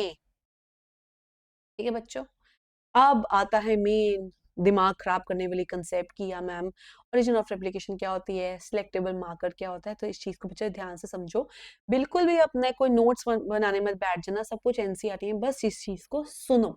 Okay, तो सबसे एक अच्छा vector कैसा हो? हमारा अच्छा vector के पास एक अच्छा ओआरआई हो जिसका हाई कॉपी नंबर हो। तो ORI एक ऐसा रीजन होता है वेक्टर का जिसके साथ अगर हम एलियन पीस ऑफ डीएनए लगाएंगे तो हमारा alien piece of DNA autonomously replicate करना शुरू कर देगा। ओरिजिन ऑफ रेप्लिकेशन की वजह से ही हमारा प्लाज्मिड है वो ऑटोनॉमसली रेप्लिकेटिंग प्लाज्मिड बन जाता है, ठीक है। And ORI can also control the copy number of the foreign DNA also, ठीक है। सो इसको भी चीज को हम देख लेते हैं। This is a sequence from where replication starts, and any piece of DNA, when linked to this sequence, can be made replicate within the host. This sequence is also responsible for controlling copy number of the linked DNA. So, if one wants to recover many copies of the target DNA, it should be cloned with a vector whose copy number is very high. ठीक है बच्चे, origin of replication. अब आता है selectable marker. Okay, चलो ठीक है, पहले हम यहाँ से समझ लेते हैं कि एक सिलेक्टेबल मार्कर क्या होता है। चलो, तो बच्चा ये है हमारे पास एक artificially synthesized vector which was synthesized in vitro by Bolivar and Rodriguez, ठीक है। इसका नाम है PBR322। P stands for plasmid, B stands for Bolivar, R stands for Rodriguez and 322 is a serial number। तो इस वेक्टर के अंदर क्या क्या क्वालिटीज हैं हमने अब तक पढ़ी हैं। ओरिजिन ऑफ रेप्लिकेशन होना चाहिए, तो हमारे पास वो है डन। देन हमारे पास एक आरओपी जीन है जिसका काम होता है ऐसे प्रोटीन्स को कोड करना जो कि रेप्लिकेशन में हेल्प करे। तो आपके नीचे लिखा हुआ कि ROP codes for the proteins involve in the replication of plasmid. Replication में कुछ प्रोटीन्स लगते हैं वो आरओपी कोड करता है। अब आ जाओ इसके मेन चीज पे। हमारे पास दो क्लोनिंग साइट्स होती हैं। दो क्लोनिंग साइट्स मतलब एक ऐसी साइट्स जहां से हम डीएनए निकाल के अपना फॉरेन डीएनए लिंक कर सकते हैं। इस वेक्टर के अंदर दो ही क्लोनिंग साइट्स है क्योंकि दो ही काम की जीन्स है इसके अंदर। One gene is the ampicillin resistance gene, other is a tetracycline resistance gene. ये टेट्रासाइक्लिन रेजिस्टेंस जीन टेट्रासाइक्लिन के अगेंस्ट रेजिस्टेंस देती है। एम्पिसिलिन की जो जीन है वो एम्पिसिलिन के अगेंस्ट रेजिस्टेंस देते हैं। Both are the antibiotics. Okay, ना टेट्रासाइक्लिन रेजिस्टेंस जीन के ऊपर दो तरह के रेस्ट्रिक्शन एंडोन्यूक्लियस काम कर सकते हैं। जो जीन का सीक्वेंस है उसके अंदर दो रिकॉग्निशन सीक्वेंस पड़ते हैं, एक BAMH1 का पड़ता है, एक SAL1 का पड़ता है। सिमिलरली हमारे पास जो एम्पिसिलिन रेजिस्टेंस जीन है उसके ऊपर भी दो रेस्ट्रिक्शन एंडोन्यूक्लियस काम कर सकते हैं। दो रिकॉग्निशन सीक्वेंसेस हैं, PST1 and PVU1। Other than that ऊपर की साइड में बस इकला हिंद भी पड़ा हुआ है, that is EcoR1 CLA1 and Hind 3, ठीक है। ये डायग्राम आपको एज इट इज लर्न करनी पड़ेगी, you have no other option, ठीक है। ऑलराइट, अब मेन चीज यहाँ पे क्या थी, हमारा जो क्लोनिंग वेक्टर होना चाहिए ना उसके पास हर रेस्ट्रिक्शन एंडोन्यूक्लियस की एक ही क्लोनिंग साइट होनी चाहिए, तो एक ही रिकॉग्निशन साइट होनी चाहिए। हर रेस्ट्रिक्शन एंडोन्यूक्लियस की एक ही रिकॉग्निशन साइट होनी चाहिए। अगर मल्टीपल होंगी तो मल्टीपल जगह से वो कट्स लगाएंगे, हमारा जो पूरा का पूरा प्लाज्मिड है वो फ्रैगमेंट्स में चेंज हो जाएगा, which we do not want. अब सिलेक्टेबल मार्कर समझो बच्चों। सिलेक्टेबल मार्कर का मतलब होता है कि ऐसी चीज अगर हम ऐसी जीन किसी प्लाज्मिड में से निकाल दें और उसकी जगह अपना फॉरेन डीएनए ऐड कर दें तो पूरा का पूरा फिनोटाइप चेंज हो जाए। फॉर एग्जांपल, अगर मैं एक लेती हूँ बैक्टीरिया, उसके पास हमारा ये वाला फॉर एग्जाम्पल मैं चलो लेती हूँ इकोलाई, ठीक है। इकोलाई के पास अपना कोई प्लाज्मिड नहीं है, it has no resistance against any antibiotic, ठीक है। और मेरे पास एक PBR322 का प्लाज्मिड है, ठीक है, फॉर एग्जाम्पल ये। पर मैं इस प्लाज्मिड में थोड़े से चेंजेस कर देती हूँ। मैं इस प्लाज्मिड की यहाँ से टेट्रासाइक्लिन जीन के कोडिंग रीजन के बीच में अपनी एक फॉरेन डीएनए ऐड कर देती हूँ, ठीक है। अब जब हम किसी के कोडिंग रीजन के बीच में एक फॉरेन डीएनए ऐड कर दें और उस जीन की इनएक्टिवेशन हो जाए, इस प्रोसेस को हम इंसर्शनल इनएक्टिवेशन कहते हैं। क्या करते हैं हम? इंसर्शनल इनएक्टिवेशन कहते हैं। इंसर्शनल इनएक्टिवेशन में हमने डीएनए इंसर्ट किया और हमारा जो पुराना जीन था उसकी इनएक्टिवेशन हो गई, ठीक है। अब मैंने यहाँ पे अपना कोडिंग सीक्वेंस डाल दिया, मैंने अपना एक फॉरेन डीएनए यहाँ डाल दिया जिसकी वजह से टेट्रासाइक्लिन रेजिस्टेंस जीन की इंसर्शनल इनएक्टिवेशन हो गई। अब ये प्लाज्मिड किसी भी सेल के अंदर जाएगा, क्या वो टेट्रासाइक्लिन के अगेंस्ट रेजिस्टेंस दे पाएगा? नो, नॉट एट ऑल, ठीक है। अब मेरे पास सपोज करो 3 तरह के केसेस आते हैं, ठीक है। एक केस आता है जिसमें मैंने ये वाला डाल दिया, ये वाला प्लाज्मिड डाल दिया, जिसके अंदर अभी तक मैंने कुछ भी ट्रांसफॉर्मेशन नहीं की है, ठीक है, सॉरी, जिसके अंदर अभी तक मैंने कोई भी रिकॉम्बिनेशन नहीं की है, ठीक है, लेकिन ये एक ट्रांसफॉर्मेंट है। क्यों? क्योंकि इकोलाई के पास अपना तो कोई प्लाज्मिड नहीं था, लेकिन मैंने बाहर से एक प्लाज्मिड डाला, लेकिन वो प्लाज्मिड जो था वो रिकॉम्बाइंड प्लाज्मिड नहीं था, वो एक ऐसा ही अपना सेल्फ प्लाज्मिड था जिसको अभी तक हमने कोई छेड़छाड़ नहीं की, ठीक है, ये मेरा बन गया केस ए। अब दूसरे सेल के अंदर मैंने प्लाज्मिड डाला, लेकिन ये वाला डाला, that is the recombinant plasmid. तो ठीक है, ये वाला हमने प्लाज्मिड यहाँ पे डाल दिया, ये लो, ठीक है। और तीसरे के अंदर मैंने कोई प्लाज्मिड नहीं डाला, सिर्फ इसका यहाँ पे जीनोम ही है, ठीक है, मैंने तीसरे के अंदर कोई प्लाज्मिड नहीं डाला है। पहले के अंदर मैंने एज इट इज प्लाज्मिड डाला, दूसरे के अंदर मैंने रिकम्बाइन डाला, और तीसरे के अंदर मैंने कोई प्लाज्मिड नहीं डाला। तो सेकंड को हम बी कह देते हैं, थर्ड को हम सी कर देते हैं, ठीक है। अब बच्चे यहाँ पे सिलेक्टेबल मार्कर समझो, अब मैंने तो कर ली है जीन्स के साथ छेड़छाड़, मैं क्या करूंगी, मैं तीनों को अलग अलग मीडियम में डालूंगी, ठीक है। तो हम एक टेबल बनाते हैं A B and C, and सबसे पहला मीडियम था एम्पीसिलिन का, और दूसरा मीडियम है टेट्रासाइक्लिन का, ठीक है। अब बच्चे एक चीज याद रखना, this is a non transformant, why? Because इसके अंदर तो मैंने कुछ डाला ही नहीं, तो ये ट्रांसफॉर्मेंट कहां से हो गया, ये ट्रांसफॉर्मेशन तो हुई नहीं। These two are transformants, these two are transformants, उनमें से भी the B1 is a recombinant, why? Because इसके अंदर मैंने जो प्लाज्मिड डाला वो मैंने रिकॉम्बिनेशन से डाला था, लेकिन जो मैंने ए के अंदर प्लाज्मिड डाला वो तो मैंने अपना सेल्फ क्यूरेटेड प्लाज्मिड डाला था, उसके अंदर मैंने कोई छेड़छाड़ नहीं की थी, and A will become a non recombinant. हाँ जी, अब ये तो मेरे को पता ना कि मैंने कौन सा किसमें प्लाज्मिड डाला, बाद में भूल भी सकती हूँ, मैं चेक कैसे करूंगी कि कौन सा रिकॉम्बिनेंट था, कौन सा नॉन ट्रांसफॉर्मेंट था, कौन सा ट्रांसफॉर्मेंट था, ठीक है। तो मैंने क्या किया, ए बी सी को दोनों तरह के मीडियम में डालना शुरू कर दिया। अब आप मुझे बताओ कि जो ए वाला है, क्या वो एम्पिसिलिन एंड टेट्रासाइक्लिन के बीच में सरवाइव कर पाएगा? कर पाएगा। क्यों नहीं कर पाएगा? क्योंकि मैंने ए के अंदर जो प्लाज्मिड डाला था उसमें तो दोनों के खिलाफ रेजिस्टेंट जीन थी, मैंने कुछ भी चेंज नहीं किया, इसीलिए ये दोनों में सरवाइव कर सकता है। अच्छा, बी का देखो, अच्छा सी तो छोड़ ही दो, सी तो है ही नॉन एप्लीकेबल ना, क्योंकि उसका तो मैंने डाला ही था, इकोलाई के पास अपना कोई प्लाज्मिड था नहीं, तो मैंने उसमें डाला, तो सी तो नॉन एप्लीकेबल हो गया। बी की बात करो, क्या बी एम्पिसिलिन में कर पाएगा? सोचो, क्या बी एम्पिसिलिन में कर पाएगा? अगर मैं एक ऐसे मीडियम में डालू जहाँ पे एम्पिसिलिन पड़ा हो, कर पाएगा? बिल्कुल कर पाएगा। पर क्या ये टेट्रासाइक्लिन कर पाएगा? हम्म, नहीं कर पाएगा, क्योंकि मैंने टेट्रासाइक्लिन की कर दी थी इंसर्शनल इनएक्टिवेशन।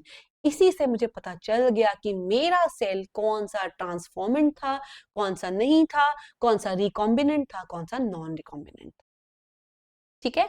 सो यही तो वो आपको टेक्स्ट कहता है सिलेक्टेबल मार्कर का, कि in addition to ORI, the vector requires a selectable marker which helps in the identification and elimination of non-transformants. Non-transformants हमें चाहिए ही नहीं बच्चों, हम तो प्रोसेस कर रहे हैं ताकि हम अपने बेनिफिट कर सकें, हमें non-transformants तो चाहिए नहीं। And selectively permitting the growth of transformants only. Transformation is a procedure through which foreign DNA is added into a host and then पूरा का पूरा फिनोटाइप चेंज हो जाता है।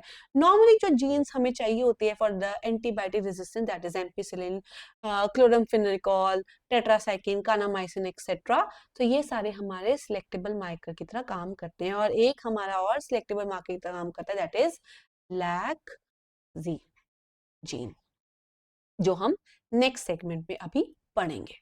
ऑलराइट, चलो अब बच्चों मुझे एक बात बताओ कि हमने ये जो प्रोसेस किया है इसमें कितनी ज्यादा प्लेटिंग, कितनी ज्यादा मेहनत लगी है। पहले इस प्लाज्मिड वाले सेल को इसमें डालो, फिर इसमें डालो, इतनी सारी प्लेटिंग करो, 6 प्लेटिंग्स करो, फिर जाके हमें पता चलता अच्छा ये था रिकॉम्बिनेंट, ये नहीं था। It's a very cumbersome process, बहुत लेंथी और बहुत ही टाइम कंज्यूमिंग प्रोसेस है, इसलिए हम कहते हैं हम तो नहीं करेंगे। हम तो नहीं करेंगे ऐसा, इसीलिए हमने एक दूसरा प्लाज्मिड ले लिया। ठीक है, हमने दूसरा प्लाज्मिड ले लिया और उस प्लाज्मिड का नाम था PUC8। PUC8 प्लाज्मिड के पास एक बड़ी कमाल की जीन है, दैट इज LAC-Z जीन। ठीक है, PUC8 के पास बहुत ही कमाल की जीन है, दैट इज LAC-Z जीन। जो LAC-Z जीन है, it codes for the enzyme beta galactosidase. ठीक है, LAC-Z gene codes for enzyme beta galactosidase, and this beta galactosidase has a substrate. Her enzyme का एक सबस्ट्रेट होता है, ये एक क्रोमोजेनिक सबस्ट्रेट के ऊपर काम करता है जिसका नाम है एक्स गैल। ठीक है, अब जब बीटा ग्लैक्टोसाइडेज और एक्स गैल आपस में मिलते हैं, they produce a blue colour and the colonies will become blue in colour. ठीक है, अब मैंने इस लैक जी जीन के अंदर देखो कितनी सारी क्लोनिंग रेस्ट्रिक्शन एंडोन्यूक्लियस की साइट्स हैं यहाँ पे, HIND3 की है, PST1 की है, SAL1 की है, SMA1 की है, बहुत EcoR1 की है। तो मैंने किसी भी रेस्ट्रिक्शन एंडोन्यूक्लियस को यूज किया और इस लैक जी जीन के बीच में यहाँ पे मैंने अपना कोई फॉरेन DNA डाल दिया, जिसकी वजह से उसकी हो गई इंसर्शनल इनएक्टिवेशन। इंसर्शनल इनएक्टिवेशन की वजह से मेरा जो बीटा ग्लैक्टोसाइडेज का जीन था वो हो गया इनएक्टिवेट। अब कोई बीटा ग्लैक्टोसाइडेज नहीं बनेगा, कोई एक्सकैल के साथ नहीं कंबाइन होगा, तो कॉलोनीज ब्लू नहीं व्हाइट कलर की बनती हैं। कौन से कलर की बनती हैं? व्हाइट कलर की बनती हैं, जिसकी वजह से हमें पता चल जाता है कि कौन सी कॉलोनीज हमारी ट्रांसफॉर्मेंट है, कौन सी रिकॉम्बिनेंट है, कौन सी नहीं है। तो एक ही ब्लेड से हमें सब कुछ पता चल जाता है। It is a very important selectable marker.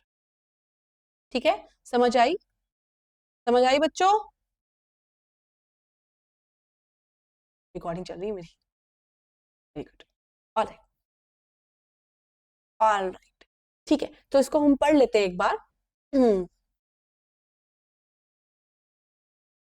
ठीक है, selection of recombinants due to inactivation of antibiotics. Pen ही गलत हो गया। Okay, selection of recombinants due to the inactivation of antibiotics is a cumbersome procedure because it requires simultaneously plating of two plates with different antibiotics. Therefore, alternative selectable markers have been developed which differentiate between the recombinants from the non-recombinants, and they have the ability to do insertion and activation by inserting a foreign DNA in the coding sequence of beta galactosidase enzyme. And if the beta galactosidase enzyme is not formed, it gets insertion and activation हो जाती है beta galactosidase gene की, तो colonies का colour नहीं बनेगा, white colour की colonies बनेंगी instead of blue coloured colonies. ठीक है, समझ आया? बड़ा इजी था। ठीक है, ऑलराइट, क्लोनिंग साइट्स। देखो बच्चों, यहां से जो हमारा पैराग्राफ था ना, ये वाला हिस्सा सारा ये हमने पीछे कर लिया है, जिसको हम रीड करेंगे। लेकिन जो क्लोनिंग साइट्स वाला है चीज, मैंने आपको पहले समझाया था कि जो PBR 322 है उसमें दो ही क्लोनिंग साइट्स होती हैं, that is ampicillin resistant gene and the tetracycline resistant gene, जो कि हम निकाल के उसके अंदर हम फॉरेन DNA ऐड कर सकते हैं। तो क्लोनिंग साइट्स कौन सी होती हैं? जहां पे हम अपना फॉरेन DNA ऐड कर सकते हैं, and each plasmid, each vector should have one recognition site for each of the restriction endonuclease। ऐसा नहीं कि BAM-H1 की 2-3 है, EcoR1 की 2-3 है, नो, एक ही सबकी होनी चाहिए। ऑलराइट, चलो जी पढ़ लेते हैं इसको भी। In order to link the alien DNA, the vector needs to have very few, preferably one recognition site for commonly used restriction endonuclease. Presence of more than one recognition site will generate several fragments, which will complicate the process of gene cloning. Ligation of alien DNA is carried out at restriction site present in the two antibiotic resistant genes. For example, you can ligate a foreign DNA at BAM-H1 site of tetracycline and the vector PBR322. Recombinant plasmids will lose tetracycline resistance due to insertion of foreign DNA, but can still be selected out from the non-recombinant ones by plating the transformants on the tetracycline containing medium. The transformants growing on the ampicillin containing medium and then transfer to a medium on the tetracycline. The recombinants will grow in ampicillin but will not be able to grow in the tetracycline. Same you can do with the ampicillin resistant gene also. ठीक है बच्चों? Okay, alright. तो हम कौन कौन से vectors ले सकते हैं बच्चों? We can take the phage, we can take the cosmids, they have the cos sites, then we can take transposons, phagemids, yak, back, shuttle vectors and plasmids. So we have already done. ठीक है, तो ये आपके आगे different kinds of plasmids. Retroviruses for animal cells, then Agrobacterium tumefaciens for the plant cells. ठीक है, तो for example अगर हम प्लांट सेल की बात करते हैं, it is a vector mediated gene transfer, because इसके अंदर वेक्टर लग रहा है. तो हमारे पास एक बैक्टीरिया है जिसका नाम है एग्रोबैक्टीरियम ट्यूबिफिशियंस. ठीक है, ये जो एग्रोबैक्टीरियम ट्यूबिफिशियंस है, इसके पास एक नेटिव प्लाज्मिड होता है जिसको हम टीआई प्लाज्मिड कहते हैं. टीआई प्लाज्मिड का मतलब होता है ट्यूमर इंड्यूसिंग प्लाज्मिड. उस प्लाज्मिड में एक रीजन होता है जो कि टीडीएनए कहलाता है. टीडीएनए में जो रीजन है TDNA, it is known as the transfer DNA. ठीक है, ये जो टीडीएनए होता है ना, this is able to produce cancer or the crown gall disease. Sorry, it is able to produce the crown gall disease in dicot plants. ठीक है, तो ये वाला वेक्टर हम डाइकॉट प्लांट्स में यूज करते हैं. अब साइंटिस्ट को पता चला कि चलो ठीक है, के पास ये कैंसर कॉजिंग एबिलिटी है, तो क्यों ना हम इसको डिसहार्म करके इसी को यूज कर दे for vector, as a good vector. ठीक है, तो साइंटिस्ट ने क्या किया? साइंटिस्ट ने सबसे पहले इस प्लाज्मिड के अंदर से जो ट्यूमर इंड्यूसिंग सेगमेंट था उसको निकाल दिया, वहां पे अपना फॉरेन डीएनए ऐड कर दिया. ठीक है, वहां पे अपना फॉरेन डीएनए ऐड करने के बाद वो डीएनए, वो वेक्टर क्या बन गया? रिकम्बिनेंट टीआई प्लाज्मिड बन गया. एंड ये जो रिकम्बिनेंट टीआई प्लाज्मिड था, it was then sent into the plant cell, and वहां पे जाके उसने अपना फॉरेन डीएनए मल्टीप्लाई किया, बिकॉज वो एक ट्यूमर इंड्यूसिंग वेक्टर था, यानी कि इसका कॉपी नंबर भी अच्छा खासा था. ट्यूमर तो जल्दी ही इंड्यूस कर देता है, तो इसीलिए हमारा जो जीन ऑफ इंटरेस्ट था वो भी जल्दी कॉपी हो गया. ठीक है, नेक्स्ट आता है आपका host. If the host are animal cells, vector mediated method में we use retroviruses which have a high copy number. ठीक है, so retroviruses are used in higher organisms. Alright, तो इसको भी हमने डिसहार्म करना होता है, जैसे हमने एग्रोबैक्टीरियम को किया था. इसके अंदर से भी कैंसर कॉजिंग जीन निकाली जाती है, and when it is sent into the host organism, वहां पे जाके वो उस ऑर्गेनिज्म को कोई नुकसान नहीं पहुंचाता है. इनफैक्ट वो हमारी हेल्प करता है to make a recombinant protein. ठीक है, तो इसको हम पढ़ लेते हैं. So you may be surprised to know that we have learned the lesson of transferring genes into plants and animals from bacteria and viruses, which have known for the ages how to deliver genes to transform eukaryotic cells into cancer-causing cells. For example, Agrobacterium tumefaciens is a pathogen in several dicot plants. It is able to deliver a piece of DNA known as a tDNA to transform normal plant cells into the tumor cells and direct these tumor cells to produce chemicals which are required by the pathogen. It will cause the crown gall disease. Similarly, retroviruses are also used in the animal cells which are cancerous in nature. For better understanding, what we do is हम इन pathogens को डिसहार्म कर देते हैं, उनका जो tumour inducing plasmid में जो T-DNA उसको निकाल के वहां पे अपना फॉरेन डीएनए डाल देते हैं, and it is modified into a cloning vector with no more pathogenic property, and it is still able to use all the mechanisms to deliver the genes into the plants. Similarly retroviruses को भी हम डिसहार्म करके उसको डाल सकते हैं into the animal cells.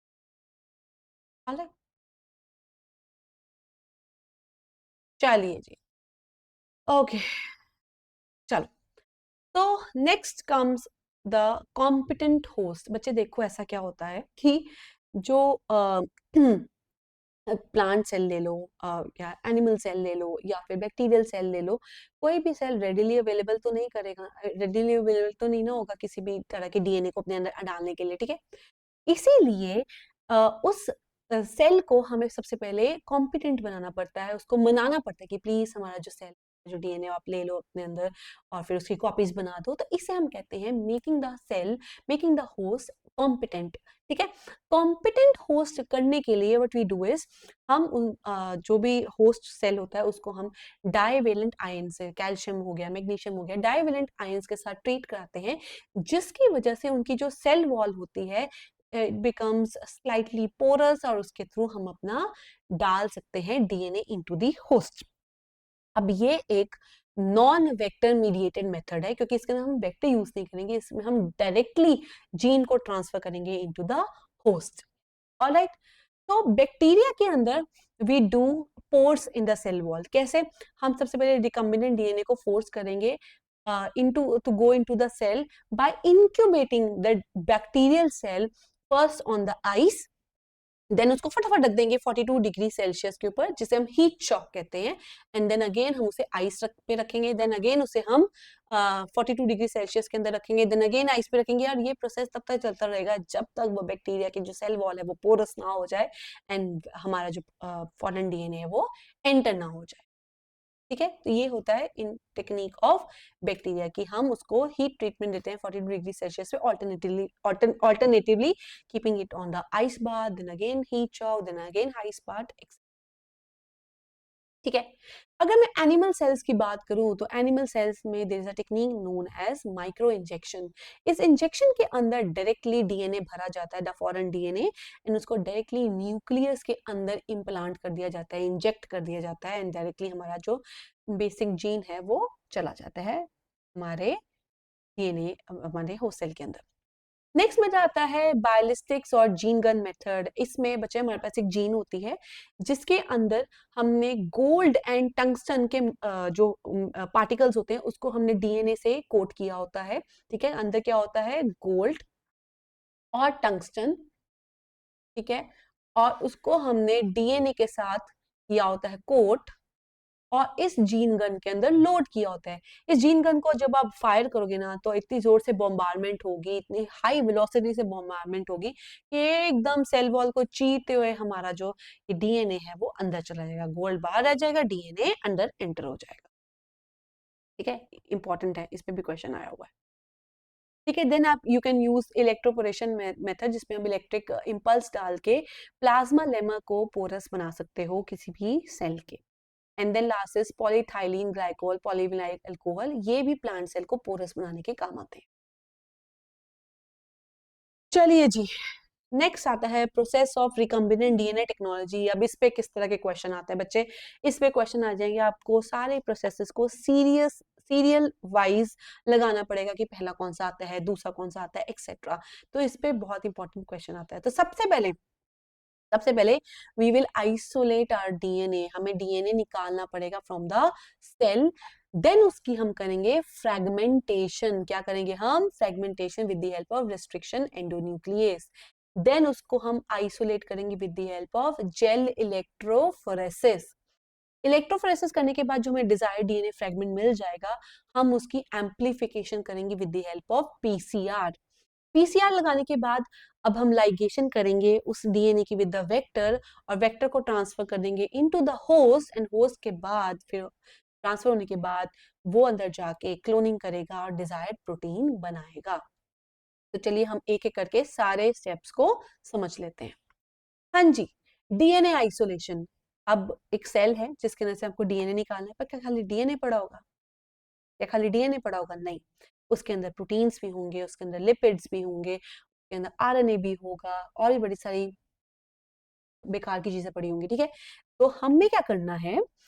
हमें DNA को निकालना है, लेकिन सबसे पहले हमें उसकी सेल वॉल या सेल मेम्ब्रेन तोड़नी पड़ेगी। ठीक है, अब अगर आप डीएनए निकाल रहे हो बैक्टीरियल सेल से, तो बैक्टीरिया की जो सेल वॉल बनी होती है वो बनी होती है पेप्टिडोग्लाइकैन की, एंड उसको तोड़ने के लिए जो एंजाइम हमें चाहिए वो चाहिए होती है लाइसोजाइम। अगर आप फंगल सेल से निकाल रहे हो तो उसकी सेल वॉल बनी होती है काइटिन की, जिसे आप काइटिनेज से तोड़ते हो, और अगर आप प्लांट सेल से निकाल रहे हो तो उसकी सेल वॉल बनी होती है सेल्यूलोज की, जिसे आप सेल्यूलेज एंजाइम से तोड़ते हो। ठीक है, सेल वॉल तोड़ दी। अब आ जाओ जी न्यूक्लियस के ऊपर। न्यूक्लियस का भी आप सेम कंसिडर कर सकते हो, प्रोटीन को प्रोटीएज से तोड़ोगे। ठीक है, लिपिड को लाइपेज से तोड़ोगे। ओके, देन उसके बाद आरएनए को आरएनए से तोड़ोगे, और फिर आप क्या उसमें डीएनए भी डाल दोगे? डाल दोगे? नहीं डालोगे, क्योंकि हमें तो डीएनए चाहिए। ठीक है, सो ये हमारे पास सेल्स हैं। ओके, सेल्स हमने निकाल लिए हैं, लेकिन सेल्स के अंदर तो बच्चे बहुत सॉरी, सेल की हमने मेम्ब्रेन भी डिस्टर्ब कर दी है। यहाँ पे देखो प्लाज्मा मेम्ब्रेन को हमने डिस्टर्ब कर दिया है। अब यहाँ पे हमारे पास मिक्सचर आ गया है डीएनए का, आरएनए का, प्रोटीन का, लिपिड्स का, लेकिन हमें उससे सिर्फ डीएनए चाहिए। तो इसलिए हम आरएनएस डालेंगे, प्रोटीएस डालेंगे, लाइपेस डालेंगे, लेकिन डीएनएस नहीं डालेंगे। तो सब कुछ डालने के बाद हमारे पास डीएनए बच गया। डीएनए को हम डालेंगे दूसरी वायल के अंदर और उसके ऊपर डालेंगे चिल्ड इथेनॉल। क्या डाल देंगे हम? Chilled ethanol. चिल्ड इथेनॉल डालते ही हमारे पास प्रेसिपिटेट आ जाएगा पूरा का पूरा डीएनए फाइबर्स का, क्योंकि चिल्ड इथेनॉल डालने से पहले जो फाइबर्स होते हैं ना वो बिल्कुल बिखरे होते हैं।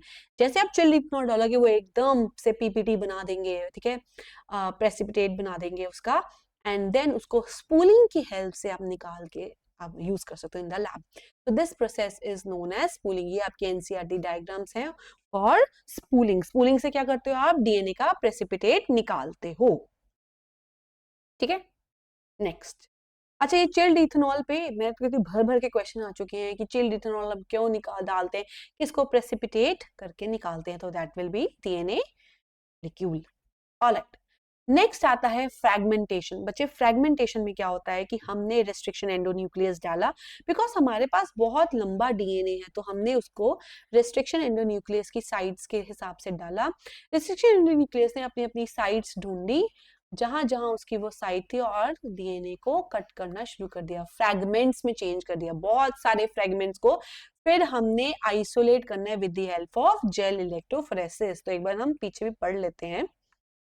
Okay, recombinant DNA technology involves several steps, sequence such as isolation of DNA number 1, then fragmentation number 2, then restriction endonuclease के बाद fragmentation के बाद आता है isolation of the desired DNA fragment with gel electrophoresis number 3, then ligation, इसके अंदर ना बच्चे एक amplification वाला भी आता है जो यहाँ पे नहीं लिखा है, पहले इसको एम्पलीफाई भी करोगे, that will B number 4, then ligation or DNA fragment to vector number 5, and then transferring the recombinant DNA into host number 6, and then culturing the host in a medium for large scale extraction of the desired product number 7. Next आता है cutting. Restriction enzymes digestions are performed by incubating purified DNA molecules with the restriction enzyme at optimal conditions for the specific enzyme. Agarose gel electrophoresis is the key for that. And restriction enzyme digestion के बाद जब आप fragmentation करते हो आपको gel electrophoresis की requirement होती है. DNA is negatively charged molecules, hence it moves towards a positive electrode, that is anode.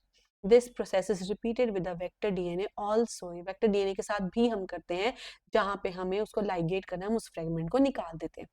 The joining of DNA involves several processes. After having cut the source DNA as well as the vector DNA, then specific restriction enzyme will, then DNA ligase will कहते हैं insert the DNA into the plasmid.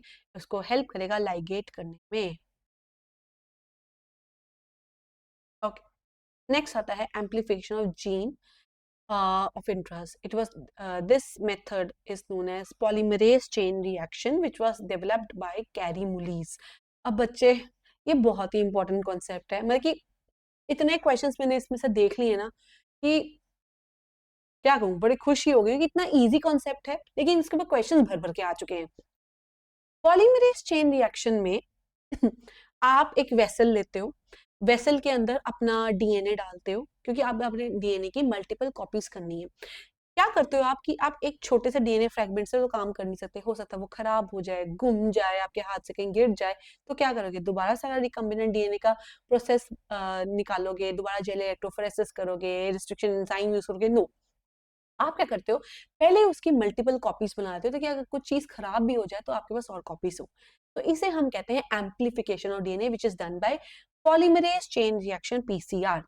अब PCR में आपको एक vessel दी जाती है, उसके अंदर आपको अपना डिजायर्ड डीएनए फ्रेगमेंट जो है वो डाला होता है, ठीक है, उसकी मल्टीपल कॉपीज बनानी है आपने. अलॉन्ग विद आप उसके अंदर डीएनए पॉलीमरेज डालते हो, प्राइमर्स रेडीमेड जो बाजार से मिलते हैं वो डालते हो, या खुद लैब में रेडीमेड रेडी करते हो और उसको उसमें डालते हो, ठीक है. और फिर उसको एक टेम्परेचर पे सेट कर देते हो कि इस टेम्परेचर पे ये वाला प्रोसेस होगा, उस टेम्परेचर पे ये वाला प्रोसेस होगा. टेम्परेचर इंपॉर्टेंट है क्योंकि टेम्परेचर पे क्वेश्चन आ जाता है. तो इसको आप सॉल्व करने के लिए एक एब्रीविएशन है DAE, डे, ठीक है, दैट इज कुछ भी ले लो यार, ड्यूटी, ड्यूटी एनीवन एल्स, ऐसे ले लो, ठीक है, ड्यूटी, अपनी ड्यूटी सबसे आगे होती है, ठीक है, तो ड्यूटी एनीवन एल्स, ठीक है, तो ड्यूटी बिफोर एनीवन एल्स, जैसे मीन लेना है इसको आप day, DAE, that is denaturation, annealing and extension. Denaturation में सबसे पहले आपको दोनों जो स्ट्रैंड्स होते हैं डीएनए के उनको सेपरेट आउट करना है। अब यहाँ पे बच्चे आपको कोई हेलिकेज वगैरह एंजाइम तो मिलने नहीं वाला है, ठीक है, आपको अब इसे टेम्परेचर बेस्ड ही सेपरेशन करनी पड़ेगी। तो इस वेसल में सबसे पहले हम टेम्परेचर सेट करते हैं 94 टू 95 डिग्री सेल्सियस का। उस हाई टेम्परेचर पे डीनेचुरेशन होती है, कितने पे? 94 टू 95 डिग्री सेंटीग्रेड पे आपकी डीनेचुरेशन होती है। दोनों के दोनों स्ट्रैंड्स आपस में सेपरेट हो जाते हैं with the help of heat. देखो सेपरेट हो गए। नेक्स्ट स्टेप आता है अनीलिंग। अनीलिंग में क्या होता है कि जो आपके रेडी वाले प्राइमर्स होते हैं, तो primers are oligonucleotide sequences of RNA, उनको आप हमेशा 5 प्राइम एंड पे लगाते हो ताकि कि आपकी जो रेप्लिकेशन है वो इनिशिएट हो सके। तो अनीलिंग की जाती है at a temperature of 50 to 55 degree centigrade, 50, 55, 56, ठीक है, इतने टेम्परेचर पे आपकी की जाती है। तो प्राइमर्स लग गए, यहाँ पे 5 प्राइम एंड पे प्राइमर्स लग गए, चलो जी। अब डीएनए रेप्लिकेशन में नेक्स्ट स्टेप क्या था? डीएनए पॉलीमरेज आके लगता था और वो एक्सटेंशन करता था। Next step is extension which is done at 72 degree Celsius और 72 डिग्री सेंटीग्रेड, ठीक है। तो यहाँ पे ना कोई और तरह का सिंपल तरह का डीएनए पॉलीमरेज नहीं आके लग सकता इतने हाई टेम्परेचर पे। कोई डीएनए पॉलीमरेज काम नहीं कर सकता एक्सेप्ट एक ऐसा ऑर्गेनिज्म है जिसका कर सकता है, दैट इज थर्मस aquaticus। यहाँ देखो बच्चों, ये वाला थर्मस aquaticus, एक सेकेंड, ये लो थर्मस aquaticus। ये एक ऐसा आर्की बैक्टीरिया जो हॉट स्प्रिंग से पाया जाता है और इसके अंदर जो डीएनए पॉलीमरेज मिलता है वो 100 डिग्री सेल्सियस पे भी काम कर सकता है। हमें तो फिर 72 डिग्री सेल्सियस पे काम करना, बाकी सारे डीनेचर हो जाते हैं, पर एक ये वाला जो है डीएनए पॉलीमरेज वो काम कर सकता है। इसे हम कहते हैं टैक पॉलीमरेज। क्या कहते हैं हम? Tag polymerase. अब ये टैग पॉलीमरेज क्या करेगा? डीएनटीपीस ऐड करेगा और एक्सटेंशन करेगा और हमारी सारी की सारी जो स्ट्रैंड्स है वो बनती रहेंगी, ठीक है। इसीलिए साइकिल्स, आफ्टर 30 साइकिल्स आप अराउंड 1 बिलियन टाइम्स ये वाला डीएनए बना सकते हो, कॉपीज बना सकते हो। तो कॉपीज का क्या है? 2⁻n, यानी कि आप 2⁻30 काउंट कर लो कितनी कॉपीज आपकी बन जाएंगी, ठीक है। तो ऐसे आपके पीसीआर होता है। Okay, so PCR stands for polymerase chain reaction. In this reaction, multiple copies of the gene are made in vitro using two sets of primers, small chemically synthesized oligonucleotides that are complementary to the regions of DNA, and the enzyme DNA polymerase. The enzyme extends the primers using the nucleotides provided in the reaction and genomic DNA as a template. In the process of replication of DNA, it is repeated many times. The segment of DNA can be amplified approximately billion times. That means 1 billion copies are made after 30 cycles of PCR. Such repeated amplification is achieved by a thermostable. Thermostable means high heat पे भी ये काम कर सकता है। Enzyme high heat पे भी stable रहता है। It is known as taq polymerase which is taken from the bacterium thermus aquaticus which remain active during the high temperature induced denaturation of double stranded DNA। ठीक है, समझ आया? PCR भी भर भर के क्वेश्चन आने हैं बच्चे, पीसीआर करना ही करना है। ऑल राइट, तो उसके बाद insertion of recombinant DNA into the host cell कैसे करते हैं हम insert? with the help of a good vector having selectable marker quality, origin of replication, cloning sites, etc. ठीक है, ये हम ऑलरेडी कर चुके हैं। नेक्स्ट आता है obtaining the foreign, बना लिया जीन, बना लिया, अब आप उसका प्रोडक्ट भी चाहिए, ठीक है। जब आप एक जीन को, फॉरेन जीन को किसी होस्ट में डालते हो, उस होस्ट में जाके वो जीन अपना प्रोडक्ट बनाती है ऐसे प्रोडक्ट को, ऐसे प्रोटीन को हम रिकॉम्बिनेंट प्रोटीन कहते हैं। और यहाँ पे आपकी बुक में जो एक हेटेरोलोगस होस्ट का लाइन लिखा हुआ है, that is the host which is receiving a DNA from some other source, ठीक है। तो यहाँ पे उस हेटेरोलोगस होस्ट में रिकॉम्बिनेंट डीएनए आया और उसने आगे जाके रिकॉम्बिनेंट प्रोटीन भी बना दिया। तो इस तरह के प्रोटीन को हम रिकॉम्बिनेंट प्रोटीन कहते हैं।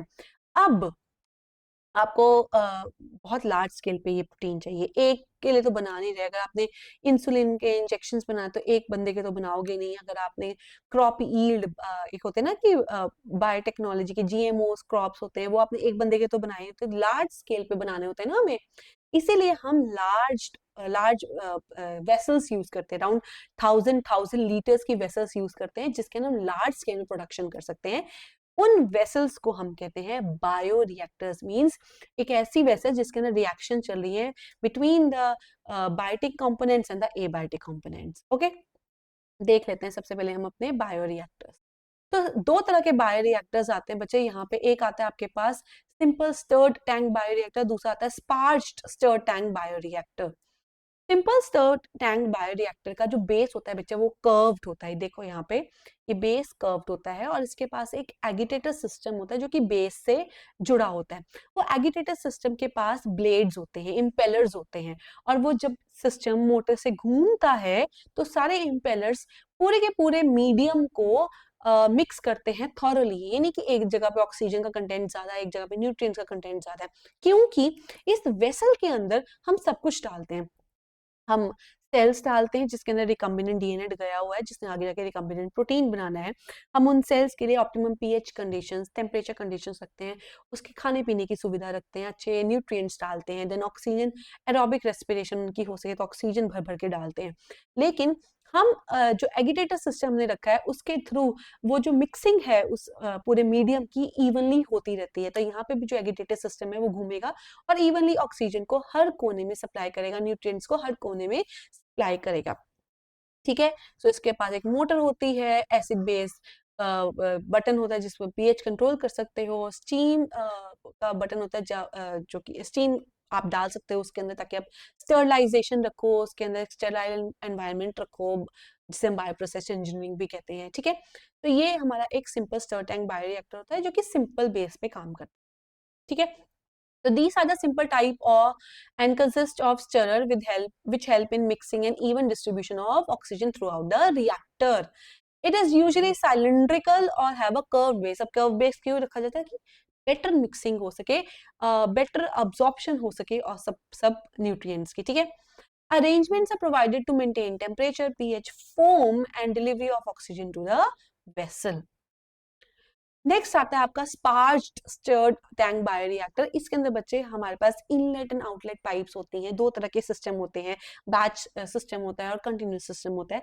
सबसे पहले इस जो टैंक का स्ट्रक्चर देखो आप, नीचे से फ्लैट बेस होता है एंड जो प्रोपेलर होता है इसका वो इवन मिक्सिंग इसी के अंदर भी करता है, लेकिन इसके अंदर हम ना एयर डालते हैं और एयर जो होती है वो गैस बबल्स को फ्लश आउट करती है, जिसकी वजह से और ऑक्सीजन का सरफेस एरिया बढ़ के वो बेटर मिक्सिंग होती है। तो स्पार्ज स्टर्ड बायोरिएक्टर में air is supplied in the form of air bubbles and the surface area for the oxygen transfer is increased.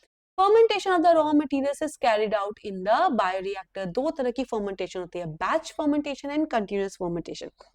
Batch fermentation में आपने एक बार सारा मटेरियल डाला, फिर आप उसको कुछ भी चेंज नहीं कर सकते जब तक फर्मेंटेशन कंप्लीट नहीं हो जाती। आप उसके अंदर कोई न्यू रॉ मटेरियल नहीं डाल सकते, वहां से प्रोडक्ट नहीं निकाल सकते। लेकिन कंटिन्यूअस फर्मेंटेशन में एक इनलेट एंड आउटलेट पाइप होती है। इनलेट पाइप के थ्रू आप रेगुलर उसके ऊपर आपसे न्यू न्यूट्रिएंट्स डालते रहते हो और ऑक्सीजन के लिए एयर डालते रहते हो, ताकि कि ये जो सिस्टम है वो कंटिन्यूअसली चलता जाए, वो बंद ना हो। अब इसका एग्जांपल ले लो आप, दाल है, ठीक है, दाल को बनाते हो, दाल तो कुकर में भी बन जाती है, दाल तो पतीले में भी बन जाती है, लेकिन कुकर में है कि एक टाइम के बाद कुकर बंद हो जाता है, लेकिन पतीले में आप ऊपर पानी डालते जाओ, नमक डालते जाओ, वो बनती रहेगी, ठीक है। सो बेस्ट एग्जांपल इसका कि जो कंटिन्यूअस फर्मेंटेशन उसमें कंटिन्यूअसली घंटों घंटों तक ये फर्मेंटेशन चलती रहती है। इसको आपको स्टॉप नहीं करना पड़ता, ऊपर से लिड हटाओ या इनलेट पाइप खोलो, उसके अंदर अपना मटेरियल डालो, वो चीज अंदर फर्मेंटेशन होती रहेगी। लेकिन बैच फर्मेंटेशन में आपका सब कुछ रुक जाता है। after some time, ठीक है. In batch fermentation, nutrients raw materials are put in a closed chamber and not change once the fermentation starts. In continuous fermentation, the nutrients and raw material are added continuously and products are removed as they are made. ठीक है. Okay, तो यहाँ से भी आप देख लो कि जो हमारे पास होता है ये बायो रिएक्टर होता है, इसके पास एक फोम ब्रेकर होता है, फोम आ जाती है उसको निकालने के लिए. देन उसके बाद फ्लैट ब्लेडेड इम्पेलर होता है. देन पीएच कंट्रोल का बटन होता है, स्टीम डालने के लिए, स्टरलाइजेशन के लिए भी बटन होता है. ठीक है. ओके, तो इसको भी पढ़ लेते हैं. ओह, ये मैंने आपको पढ़ा दिया था. In protein encoding gene is express in the heterologous host, it is known as recombinant protein. Small volume cultures cannot yield appreciable quantities of products. To produce large quantities, the development of bioreactors, where large volumes such as 100 to 1000 liters of culture can be processed, was required. This is very important क्योंकि आपका एक ना PYQ आया होता है कि bioreactor small scale पे करते हैं कि लार्ज स्केल पे प्रोडक्शन करते हैं. ठीक है. तो इसके अंदर जो रॉ मटेरियल्स है they are added, they are converted into specific products, individual enzymes etcetera, using microbial plant, animal or human cells. A bioreactor provides optimal conditions for achieving the desired product by providing optimum growth conditions, temperature, pH, substrate, salt, vitamins and oxygen. वही चीज है जो मैंने आपको समझाई थी. A stirred tank bioreactor is usually cylindrical with a curved base which facilitates mixing of the reactor contents more efficiently.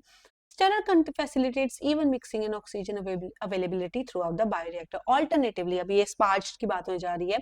Air can be bubbled through the bioreactor. If you look closely to the figure, you will see that the bioreactor has an agitator system, an oxygen delivery system, and a foam control system. दो तीन system होते हैं इसके अंदर, नहीं 4-5 होते हैं. एक होता है एगिटेटर सिस्टम जो मैंने पहले ही बताया था, वो मूव करता है जिसकी वजह से ऑक्सीजन की डिलीवरी अच्छी हो जाती है. एंड ऑक्सीजन डिलीवरी सिस्टम ताकि कंटिन्यूअस सिस्टम में ऑक्सीजन जाती रहे. फोम कंट्रोल सिस्टम, फोम आ जाती है ना, ब्रॉथ आ जाती है, उसको रिमूव करने के लिए. टेम्परेचर कंट्रोल सिस्टम की टेम्परेचर बढ़ ना जाए, कम ना हो जाए. Then pH control system and sampling ports too so that we can take out small volume of the culture and then we can test it कि बिल्कुल सही बन रहा है कि भाई कि नहीं बन रहा. ठीक है. ऐसे करते ना, बार बार दाल चेक करते हो, बार बार खा के देखते हो, हाँ नहीं गल गई, नहीं गली, गल गई, नहीं गली. ऑलराइट, लास्ट आता है डाउनस्ट्रीम प्रोसेसिंग. अब बच्चे हमने अपना प्रोडक्ट बना लिया, ठीक है. अब ऐसा तो नहीं कि हम डायरेक्टली किसी को जाके बेच देंगे, कोई लेगा बताओ? बोलेगा कि आपने इसको टेस्ट तो किया नहीं है, मेरे पे टेस्ट करने आ गए हो. नहीं, इसको टेस्ट किया जाता है, मार्केट में सब कुछ किया जाता है. सबसे पहले जो प्रोडक्ट हम निकालते हैं उसकी दो चीजें की जाती है, सेपरेशन, प्यूरिफिकेशन, एंड बाद में उसके अंदर प्रिजर्वेटिव्स डाले जाते हैं. अब ये भी मैं आपको क्यों बता रही हूँ, क्योंकि इस पे भी क्वेश्चन आ गया था कि which of the following has no mention in the downstream processing. उसमें 4 थे, separation, purification, preservation and expression. अब भाई एक्सप्रेशन वो समझ आ ही गया, लेकिन 3 ये प्रोसेसेस आपको पता होने चाहिए कि ये चीजें की जाती हैं. सेपरेशन की जाती है, कुछ भी अगर आपको लगता है कि वेस्ट मटेरियल आपके प्रोडक्ट से लगे उसकी सेपरेशन की जाती है, उसकी प्यूरिफिकेशन की जाती है, एंड देन उसके अंदर प्रिजर्वेटिव्स डाले जाते हैं, एंड देन आप इसको ट्रायल्स, क्लिनिकल ट्रायल्स के लिए भेजते हो. ठीक है, एनिमल्स पे या किसी पे, चंक्स पे, किसी पे भी आप उसको क्लिनिकल ट्रायल्स के लिए भेजते हो. एंड जब कंट्रोल टेस्टिंग हो जाती है स्ट्रिक्ट वाली, देन उसको आप मार्केट में उतारते हो for sales. This is known as downstream processing. यानी कि जितना हमने राम कहानी शुरुआत से पढ़ी है वो सारी अपस्ट्रीम प्रोसेसिंग की थी. इसकी थी अपस्ट्रीम प्रोसेसिंग. डाउनस्ट्रीम में तो जब हमने प्रोडक्ट बना लिया उसके बाद हमने क्या क्या उसके अंदर चेंजेस करने वो सब आता है. चलिए जी फटाफट से PYQ सॉल्व कर लेते हैं. Which of the following is not a cloning vector? YAC होता है, PBR320 होता है, BAC होता है, प्रोब नहीं होता. In gene gun method used to introduce alien DNA into host cells, microparticles of dash metal are used. It was tungsten and gold. During the purification process for recombinant DNA technology, addition of chilled ethanol precipitate out DNA. Which of the following is not a cloning vector? Again question आ गया. Probe नहीं होता. ठीक है. Which of the following statement is not true regarding gel electrophoresis technique? Bright orange colored bands or DNA can be observed in the gel when exposed to UV light. The process of extraction and separation DNA stands from gel is called illusionary. Correct है. The separated DNA fragments are stained with ethidium bromide, correct है. The presence of chromogenic substrate gives blue colored colonies. No बच्चे, blue colored DNA bands नहीं आते हैं, it is orange color के bands आते हैं, ठीक है. तो इसलिए आप, ये हो गया incorrect, ये true हो गया. Bright orange color bands, हाँ, correct हो गया. So given below are two statements. One is labeled as assertion, other is as reason. Polymerase chain reaction is used in DNA amplification. The ampicillin resistant gene is used as a selectable marker to check transformation in the light of above. अच्छा देखो, दोनों ही statements correct है, assertion भी correct है, reason भी correct है, but this is not the correct explanation of assertion.